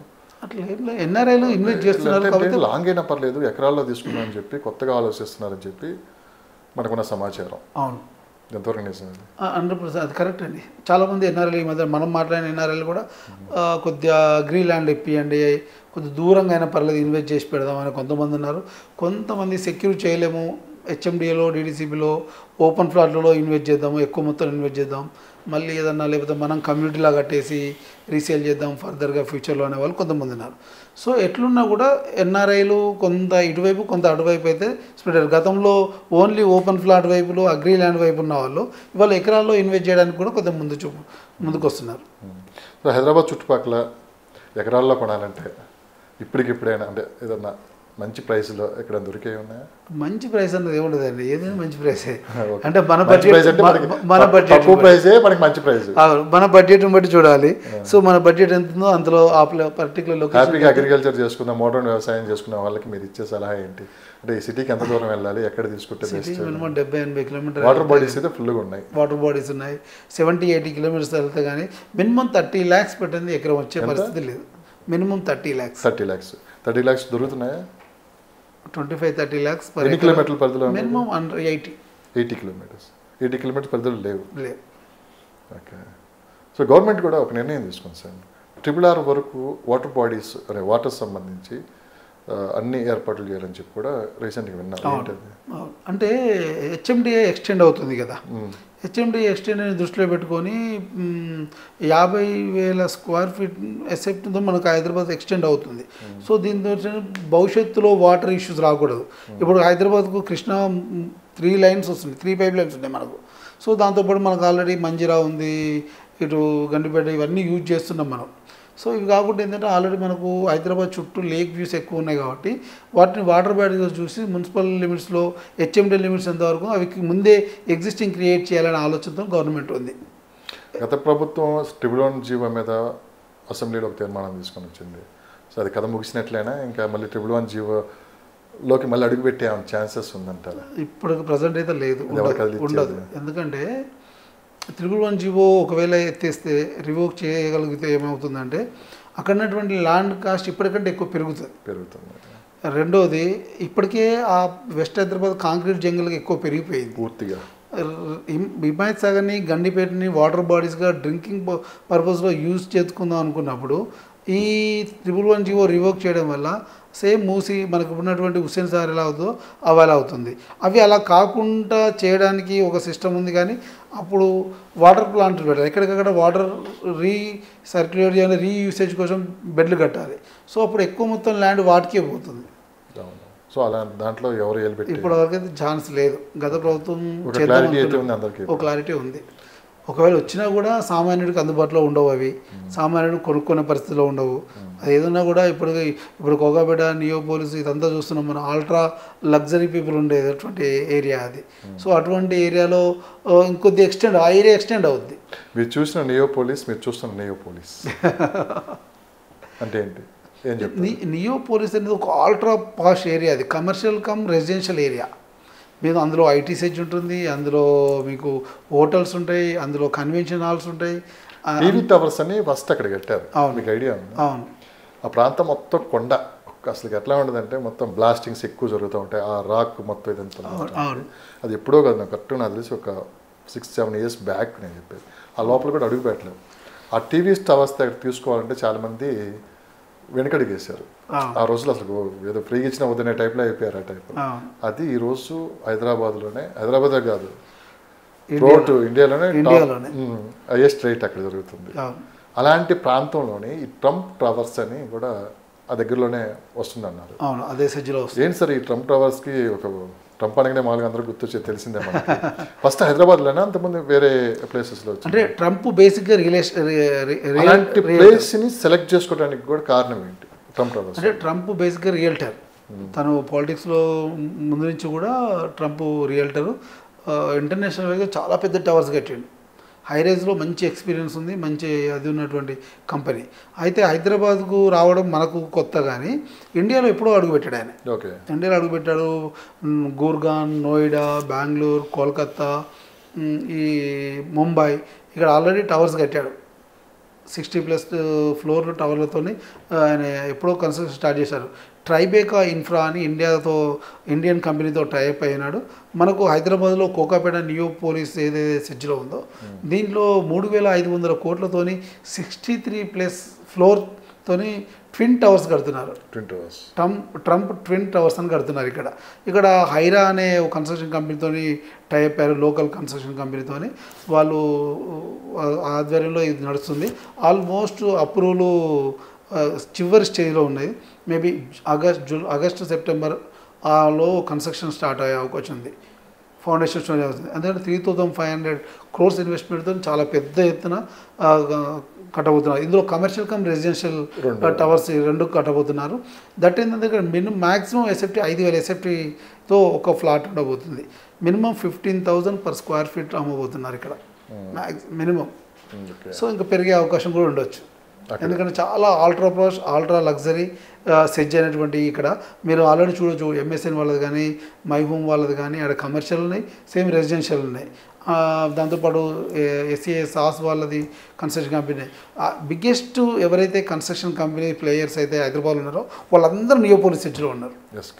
ఎందుకంటే ఆల్ట్రా పాష్ సిటీ డెవలప్ చేయడం ఒకటి, మీకు ఓఆర్ఆర్ పక్కన ఉండడం, కోకాపేట సెజ్ పక్కనే దాన్ని కోకాపేట సెజ్గా చేయడం. నియోపోలిస్ అని దాని మీనింగే కొత్త నగరం అని. నియోపోలిస్ సెజ్ని డైరెక్ట్ ఓఆర్ఆర్కి రింగ్ రోడ్ కనెక్టివిటీ చేస్తున్నారు. బ్యాక్ సైడ్లో మనకు గండిపేట లేక్ వ్యూ ఉంటుంది, 13,000 ఎకరాల గండిపేట లేక్ వ్యూ ఉంటుంది. దాంతోపాటు శంకరపల్లి మోకిల కనెక్టివిటీ రోడ్ ఉంటుంది. ఈ పక్క కొల్లూరు ఈ కనెక్టివిటీ ఇటువైపు ఉంటుంది. సో ఒక డిఫరెంట్ సిటీ. అదంతా కూడా మొత్తం 1,600 ఎకరాలు ఉన్నటువంటి ల్యాండ్లో ఇప్పుడు ఇప్పుడు ఒక ఓన్లీ 535 ఎకరాలనే డెవలప్ చేశారు ఆ సెజ్ని. 535 ఎకరాలకే ఇంత డెవలప్మెంటు, ఇంత చేంజెస్ కనపడుతుంది, డ్రాస్టిక్ చేంజెస్ కనపడుతున్నాయి. సో సెంట్రల్ గవర్నమెంట్ వస్తున్న లీకులు కొన్ని ఉన్నాయి హైదరాబాద్ మీద, రకరకాల ప్రచారాలు నడుస్తున్నాయి, సెకండ్ క్యాపిటల్ అని చెప్పి. సో ఈ లీక్లు కాస్త అంటే కార్పొరేట్ కంపెనీలు కూడా ముందే పసిగట్టాయి. అంటే అదానీ, అంబానీ లాంటి వాళ్ళు కూడా హైదరాబాద్లో పెద్ద ఎత్తున ఇన్వెస్ట్మెంట్ చేయడానికి ముందుకు వస్తున్నారు. ఇప్పటికే ల్యాండ్ కూడా వాళ్ళు ఐడెంటిఫై చేశారు. అంటే ఆల్రెడీ తీసుకున్నారని చెప్పి ప్రచారం కూడా ఉంది. సో భవిష్యత్తును దృష్టిలో పెట్టుకునే ఏదైనా కార్పొరేట్ కంపెనీలు మొత్తం అయ్యే చేస్తూ ఉంటాయి. ఏంటి సార్ ఇది, అసలు ఏం జరుగుతుంది ఇదంతా? అంటే గత 10-15 సంవత్సరాల నుంచి హైదరాబాద్ని సెకండ్ క్యాపిటల్ చేయాలనేది ఎప్పటి నుంచో ఉంది ఇది. అయితే ఇండియాకి ఇండిపెండెన్స్ వచ్చిన తర్వాత కొద్ది సంవత్సరాలకే ముంబైతో పాటు ముంబైని చేద్దాం అనుకున్నాం. ముంబైతో కాకుండా హైదరాబాద్ని చేద్దామనే, సౌత్లో ఏదో ఒక స్టేట్ చేద్దాం అన్నప్పుడు హైదరాబాద్ ఉండే. సో ఆ తర్వాత తదనంతరం ఢిల్లీ ఎక్స్పాండ్ అవ్వడం, ఢిల్లీ పెరుగుతుండడం. ఈ రీసెంట్ కాలంలో ఏంటంటే ఢిల్లీలో పొల్యూషన్ ఎక్కువ ఉండడం, ఇండస్ట్రియల్గా గుర్గాన్, నోయిడా ప్రాంతం సెక్యూరిటీ పరంగా సేఫ్ జోన్ ఏంటంటే అక్కడితో కంపేర్ చేస్తే సౌత్ హైదరాబాద్లో ఎస్పెషల్లీ హైదరాబాద్కు ఇక్కడ సెంట్రల్ గవర్నమెంట్ సంబంధించిన డిఫెన్స్ ల్యాండ్స్ కానీ ఏరోస్పేస్ ల్యాండ్స్ కానీ ఎక్కువగా ఉండడము, ల్యాండ్ అవైలబిలిటీ ఎక్కువ కనిపించడము, ఇక్కడ సిటీ పెరగడానికి స్కోప్ ఉండడము. సో అన్ని అవైలబిలిటీ పరంగా హైదరాబాద్ బెస్ట్ ప్లేస్ అవ్వడం ఒకటి వల్ల కొంతవరకు సెకండ్ క్యాపిటల్ చేయడం వల్ల, ఎందుకంటే చలికాలం ఇప్పుడు మనకు వేసవిలో ఏమవుతుందంటే ఎక్కువ మనకు ఇది వస్తుంది, స్నో ఎక్కువ వస్తుంది. దాంతో వల్ల ఏంటంటే మనకు ఈ పొల్యూషన్ పెరిగిపోవడం వల్ల ట్రాఫిక్ ఇష్యూస్ పెరిగిపోతున్నాయి. సో అస్తమా సంబంధించినటువంటి డిసీజ్ కూడా రావడానికి ఛాన్స్ ఎక్కువ ఉందంట. కొంత గవర్నమెంట్ సంబంధించినటువంటి కొంత క్యాపిటల్ని ఇక్కడికి చేంజ్ చేయడం వల్ల కొంచెం లోడ్ తగ్గించవచ్చు అనే ఉద్దేశం ఒకటి ఉంది. దాంతోపాటు ఏంటంటే స్టేట్ ఇంత పెద్ద స్టేట్ని ఒకే దగ్గర నుంచి పరిపాలించడం కంటే రెండు దగ్గర నుంచి చేయడం వల్ల కొంత ఈజీ వే ఉంటుందనే కనెక్టివిటీ కూడా గవర్నమెంట్కి ఉంది అనేది ఒకటి ఉంది. ఈ నిజమేనది కార్పొరేట్ కంపెనీలు కన్ను హైదరాబాద్ ఉంది. ఏదో ఒక రోజు అయితే Telangana Hyderabad complete second capital of the India అయ్యే ఛాన్స్ అయితే ఉంది. మీరు రైతు కుటుంబం నుంచి వచ్చారా? అవును, కంప్లీట్ రైతు విలేజ్ నుంచి. మీరు చూస్తున్న వ్యవసాయ భూములు, 3 పంటలు పండే వ్యవసాయ భూములు హైదరాబాద్ 100 కిలోమీటర్ల పరిధిలో ఇప్పుడు ఎక్కడే కనిపించట్లేదు. బాధగా అనిపించట్లేదు. డెఫినెట్గా మీరు రియల్ ఎస్టేట్లో ఉన్నారు. సో ఒకప్పుడు మనం చూసాం పొలాలు రకరకాలుగా, అంటే అందరికీ ఏదో ఒకటి ఇది ఉండేది. కానీ ఇప్పుడు అంతా మారిపోతుంది. ఆ పూర్తిగా ఆ అగ్రికల్చర్ అనేది కనుమరుగయ్యే అవకాశం కూడా కనిపిస్తుంది. ప్రతిదీ ఎక్కడ ల్యాండ్ కొంచెం పెరిగితే చాలు వెంటనే వెంచర్ వేసేస్తున్నారు. అంటే ఇక్కడ ఏమవుతుందండి సార్, అగ్రికల్చర్ మీద వచ్చే బెనిఫిట్ లేదు, అది ఓకే, బెనిఫిట్ లేదు, లాసెస్ ఎక్కువ కనపడుతున్నాయి. అయితే అగ్రికల్చర్ని ఇది ఒక సాంప్రదాయ వృత్తిగానే కొనసాగిస్తారు మన వాళ్ళు. ఎందుకంటే ఆప్షన్ లేకనే చేస్తున్నటువంటిది ఇది. ఇంకోటి ఏంటంటే ఇది ఒక కల్చర్. ఇది మనం భూమి, పాడి, ఇదంతా కూడా మనకు ఎమోషన్, మనకు కల్చర్ కనుమరుగైపోతుంది. ట్రాక్టర్స్ రాగానే పశువులు పోయినాయి, అంతే కదా. లేబర్ ఇష్యూ వస్తుందని మిషనరీస్ వచ్చినాయి. టెక్నాలజీ పెరుగుతుంది, టెక్నాలజీ పెరుగుతుందని తప్పుకోవట్లేము మనం. అలా అని ప్రాఫిట్ కూడా లేకుండా వ్యవసాయం చేసి నష్టపోతున్న రైతుల శాతం రోజు రోజుకు పెరుగుతుంది. కొత్త డిసీజ్ వస్తున్నాయి, కొత్త వంగడాలు వస్తున్నాయి, పెట్టుబడులు పెరిగిపోతుంది. ఇలా లేబర్ కాస్ట్ పెరిగిపోయింది, ప్రొడక్షన్ కాస్ట్ పెరిగిపోయింది. కానీ రైతు దగ్గరికి వచ్చేసరికి ఇన్కమ్ తగ్గుతుంది. ఏ రైతు కూడా తన కొడుకుని, తన నెక్స్ట్ జనరేషన్ని వ్యవసాయం చేయించాలి, వ్యవసాయం చేయాలి అని ప్రోత్సహించిన వాళ్ళు లేరు. ఇప్పుడు అసలు ఛాన్సే లేదు. ప్రతి వాళ్ళు చదవాలి, ప్రొఫెషనల్గా సెటిల్ అయిపోవాలి, వ్యవసాయానికి దూరంగా ఉండాలని కోరుకునే రైతునే చూస్తున్నాను తప్ప ఏ రైతు కూడా నా నెక్స్ట్ జనరేషన్ నా వ్యవసాయ భూమిని, నాకున్న 10 ఎకరాలని ఇంకో 10 ఎకరాలు చేయాలి, వ్యవసాయం చేయమని అసలు అవకాశమే లేదు. ఎందుకు లేదు అంటే ప్రాఫిట్ లేదు. మనం చేస్తున్న పనిలో ప్రాఫిట్ లేదు, సుఖం లేదు, నష్టమే కనపడుతున్నప్పుడు ఎవరైనా కూడా, ఏ రైతు అయినా కూడా ఎందుకు తన నెక్స్ట్ జనరేషన్ రావాలనుకుంటాడు? ఒక డాక్టర్ తన కొడుకు డాక్టర్ చేయాలనుకున్నప్పుడు, ఒక సాఫ్ట్వేర్ ఇంజనీర్ తన కొడుకు సాఫ్ట్వేర్ చేయాలనుకున్నప్పుడు, ఒక స్పోర్ట్స్ మ్యాన్ తన కొడుకు స్పోర్ట్స్ మ్యాన్ చేయాలనుకున్నప్పుడు, ఒక రైతు ఎందుకు అనుకోవట్లేదు అంటే రైతుకు బెనిఫిట్ లేదు. గవర్నమెంట్ నుంచి వచ్చేటువంటి ఫెసిలిటీస్ కూడా లేవు. ఒకప్పుడు సబ్సిడీ ఇచ్చి ఎంకరేజ్ చేసేవాళ్ళు, ఇలా సబ్సిడీస్ లేవు. ఒకప్పుడు ప్రైస్ పెంచేవాళ్ళు, నష్టపోతే నష్టాన్ని ఇచ్చేవాళ్ళు. ఇవాళ అవన్నీ తగ్గిపోతున్నాయి. గవర్నమెంట్ కొత్త టెక్నాలజీ ఇంట్రడ్యూస్ చేయలేకపోతున్నాయి. ప్రపంచంలో అగ్రికల్చరు ఇంత పెద్ద ఎత్తున పెరిగినా, ఇజ్రాయిల్ లాంటి కంట్రీ అంత టెక్నాలజీ ఉపయోగించుకొని వ్యవసాయం చేస్తున్నా, అక్కడ అంత పెద్ద ఎత్తున డెవలప్ జరుగుతున్నా, మన కంట్రీస్ ఎందుకు ఇంట్రడ్యూస్ చేయలేకపోతున్నారు? సరిగ్గా నేను ప్రశ్న ఎందుకు అడిగా అంటే, మిమ్మల్ని ఓల్డ్ ఈజ్ గోల్డ్ అంటారు కదా. మధ్యకాలంలో సాఫ్ట్వేర్ ఎంప్లాయీస్ అంతా మళ్ళీ బ్యాక్కి వెళ్ళి ఒక 2 ఎకరాలు ఎకరో పొలం తీసుకొని అగ్రికల్చర్ చేసుకుందాం, మోడర్న్ అగ్రికల్చర్ చేసుకుందాం. ఇప్పుడు యూఎస్లో తీసుకోండి, ఆస్ట్రేలియా తీసుకోండి, మీరు ఎక్కడైనా తీసుకోండి, చాలా వరకు మార్పు కనపడుతుంది. అక్కడ మళ్ళీ బ్యాక్ వెళ్ళిపోతున్నారు. ఒక 100 ఎకరాలు 50 ఎకరాలు తీసుకొని పంటలు పండించడం అంటే ఇంత ఇన్కమ్ లేదంటే ఇక్కడ మనకు అవగాహన పెంచట్లేదు. ఇక్కడ గవర్నమెంట్ నుంచి కొన్ని ప్రాబ్లం మొత్తం ఓవరాల్గా తీసుకున్నామంటే, సో కంట్రోల్ లేదు. ఫస్ట్ విచ్చలవిడిగా ఈ ఫర్ ఎగ్జాంపుల్ పెస్టిసైడ్స్ కావచ్చు, రేట్లు పెరిగాయి, కానీ ఇక్కడ ఏదైతే పంట వస్తుందో దాని రేట్లు అయితే పెరగట్లేదు. సో హైదరాబాద్ కావచ్చు, 2 తెలుగు రాష్ట్రాలు ఎప్పటికైనా, నాట్ ఓన్లీ 2 తెలుగు రాష్ట్రాలు, అగ్రికల్చర్ ల్యాండ్స్కి ఉన్నంత డిమాండ్ ఇంకా ఫ్యూచర్లో దేనికి ఉండదు అంటే మీరు ఏం చెప్తారు? అంటే ఎంతమంది మిగిల్చుకుంటాం, ఒక 10 ఎకరాలు ఉన్న 5 ఎకరాలు 5 ఎకరాలు మిగులుతుంది. ఇంకో 10 సంవత్సరాలు 15 సంవత్సరాలు వేసుకోండి. ఇంకా ఫ్యూచర్లో మీరు అన్నారు కదా, హైదరాబాద్ నడి ఒడ్డును కొన్న కొనొచ్చాం కానీ ఇంకా ఫ్యూచర్లో అగ్రికల్చర్ ల్యాండ్స్ కొనడం అనేది అసాధ్యం అంటున్నారు. అంటే ల్యాండ్ అవైలబిలిటీ రోజు రోజు తగ్గుతుంది. మనం కూడా దూరంగా పోయి ఎందుకు ఇన్వెస్ట్ చేయమని చెప్తున్నాం నార్మల్ వాళ్ళకి, కామన్ పీపుల్కి, మిడిల్ క్లాస్ వాళ్ళకి అంటే ల్యాండ్ అవైలబిలిటీ తగ్గుతుంది. ల్యాండ్ యొక్క ఇంపార్టెన్స్, ల్యాండ్ యొక్క ఇది మనందరికి తెలిసింది. ఇవాళ 10 yearsతో పోలిస్తే 5 yearsతో పోలిస్తే ఇవాళ ఉన్న జనరేషన్ ల్యాండ్ యొక్క ఇంపార్టెన్స్ పెరిగింది. ఇవాళ కాకపోయినా రేపైనా ఈ ల్యాండ్ ఉంటే భరోసా అనేది ఉంది. గతంలో చెప్పేవాళ్ళు అరే భూమి మీద ఇన్వెస్ట్ చేయడానికి ఎప్పటికీ ఏం కాదురా అని, మధ్యలో కొంత వదిలేసినప్పుడు మళ్ళీ అదే నానుడి నడుస్తుంది. సో ల్యాండ్ ఇంపార్టెన్స్ పెరిగింది, ల్యాండ్ అవైలబిలిటీ తగ్గుతుంది ఎక్కడికెక్కడ.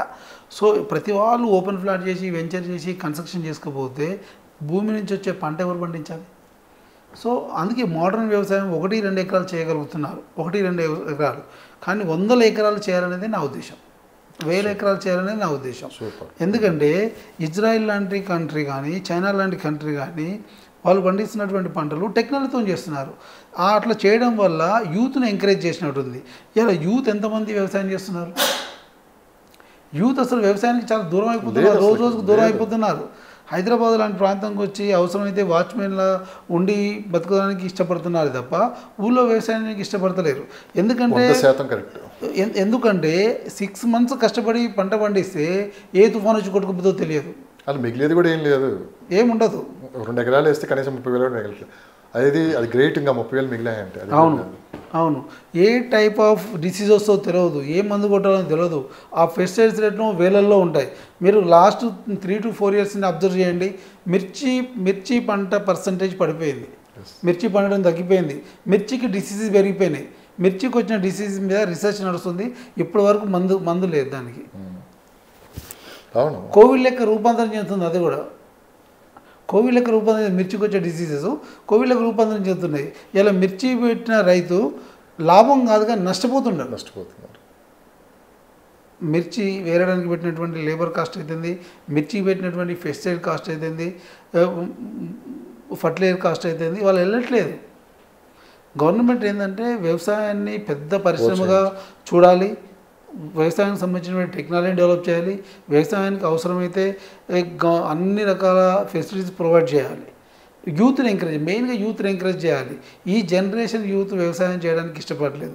ఈ యూత్ను రోజు రోజు కోల్పోతుంది వ్యవసాయం. ఎలా ఉందంటే ఇప్పుడు కూర్చున్నావు ఉన్న డబ్బులు వచ్చాయి లేదా అంతే. వ్యవసాయం సంవత్సరం ఆగురంటే అది అవ్వదు, సంవత్సరాల దగ్గర ఆగేటట్లేదు. నాకేంటి నీకేంటి?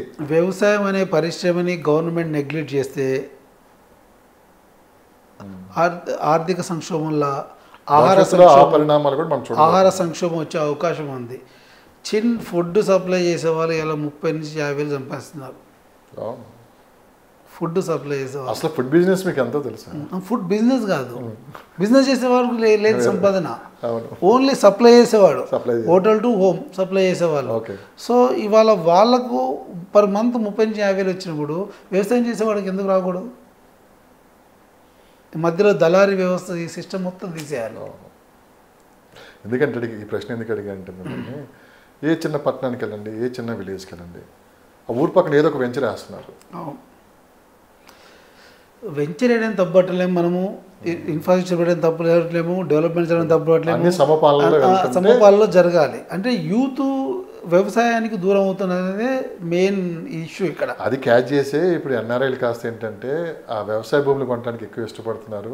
ఎప్పటికైనా ఇక్కడికి వచ్చి శుభ్రంగా మోడర్న్ వ్యవసాయం చేసుకుంటే హ్యాపీ బతుకుదాం అని చెప్పి ఆలోచనలో ఉండాలి. మోడర్న్ అగ్రికల్చర్ అయితుంది, ఇలా ఆర్గానిక్ అగ్రికల్చర్ అయితుంది, మీకు చాలా మోడల్స్ వచ్చినాయి. ఇప్పుడు మనము కవర్ ప్యాకేజ్ కట్టి ఏదైనా మంచి రేట్లోకి దొరికితే మంచి 4-5 ఎకరాలు తీసుకుని హ్యాపీగా వ్యవసాయం చేసుకుని దూరమైనా పర్లేదు చేయొచ్చు. దూరం మరింత దగ్గర అవుతున్నట్టే కదా. మీకు వెజిటేబుల్ పండించే వాళ్ళు దొరకట్లేదు, వాళ్ళు మార్కెట్లో వెజిటేబుల్ పండించే వాళ్ళు దొరకట్లేదు. సో రోజు రోజుకు వ్యవసాయం తగ్గిపోతుంది. కాబట్టి రానున్న రోజుల్లో వ్యవసాయానికి మంచి డిమాండ్ వచ్చే అవకాశం ఉంటుంది. ఎందుకంటే ఇవాళ మనల్ని చూసి వ్యవసాయం నేర్చుకున్న చాలా కంట్రీస్ ఇలా వ్యవసాయం చాలా బాగా చేస్తున్నాయి, చాలా బాగా చేస్తున్నాయి. సో వ్యవసాయానికి మనము ఆ స్టేజ్కి రాకూడదని కోరుకుందాం.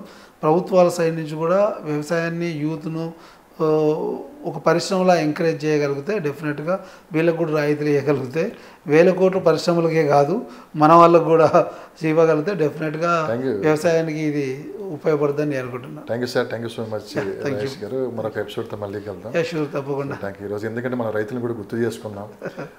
ఎందుకంటే భవిష్యత్తు కూడా ఎలా ఉండబోతుందో కూడా అవగాహన ఉండాలి. నిజంగా అగ్రికల్చర్ ల్యాండ్స్ ఉంటే మటుకు 100% వదులుకోవద్దు. భవిష్యత్తు ఎప్పటికైనా ఎటు తీసుకున్నా కానీ చివరికి అక్కడికి వెళ్తాం మనం. అవును, ఎప్పుడు కూడా అగ్రికల్చర్లో రెగ్యులర్ పంటలు కాకుండా కమర్షియల్ పంటలు పండించాలి. టెక్నాలజీ కూడా వస్తుంది, దానివల్ల మన ఆలోచన విధానాలు కూడా మార్పు మారాలి. థ్యాంక్ యూ అండి, thank you so much. Thank you.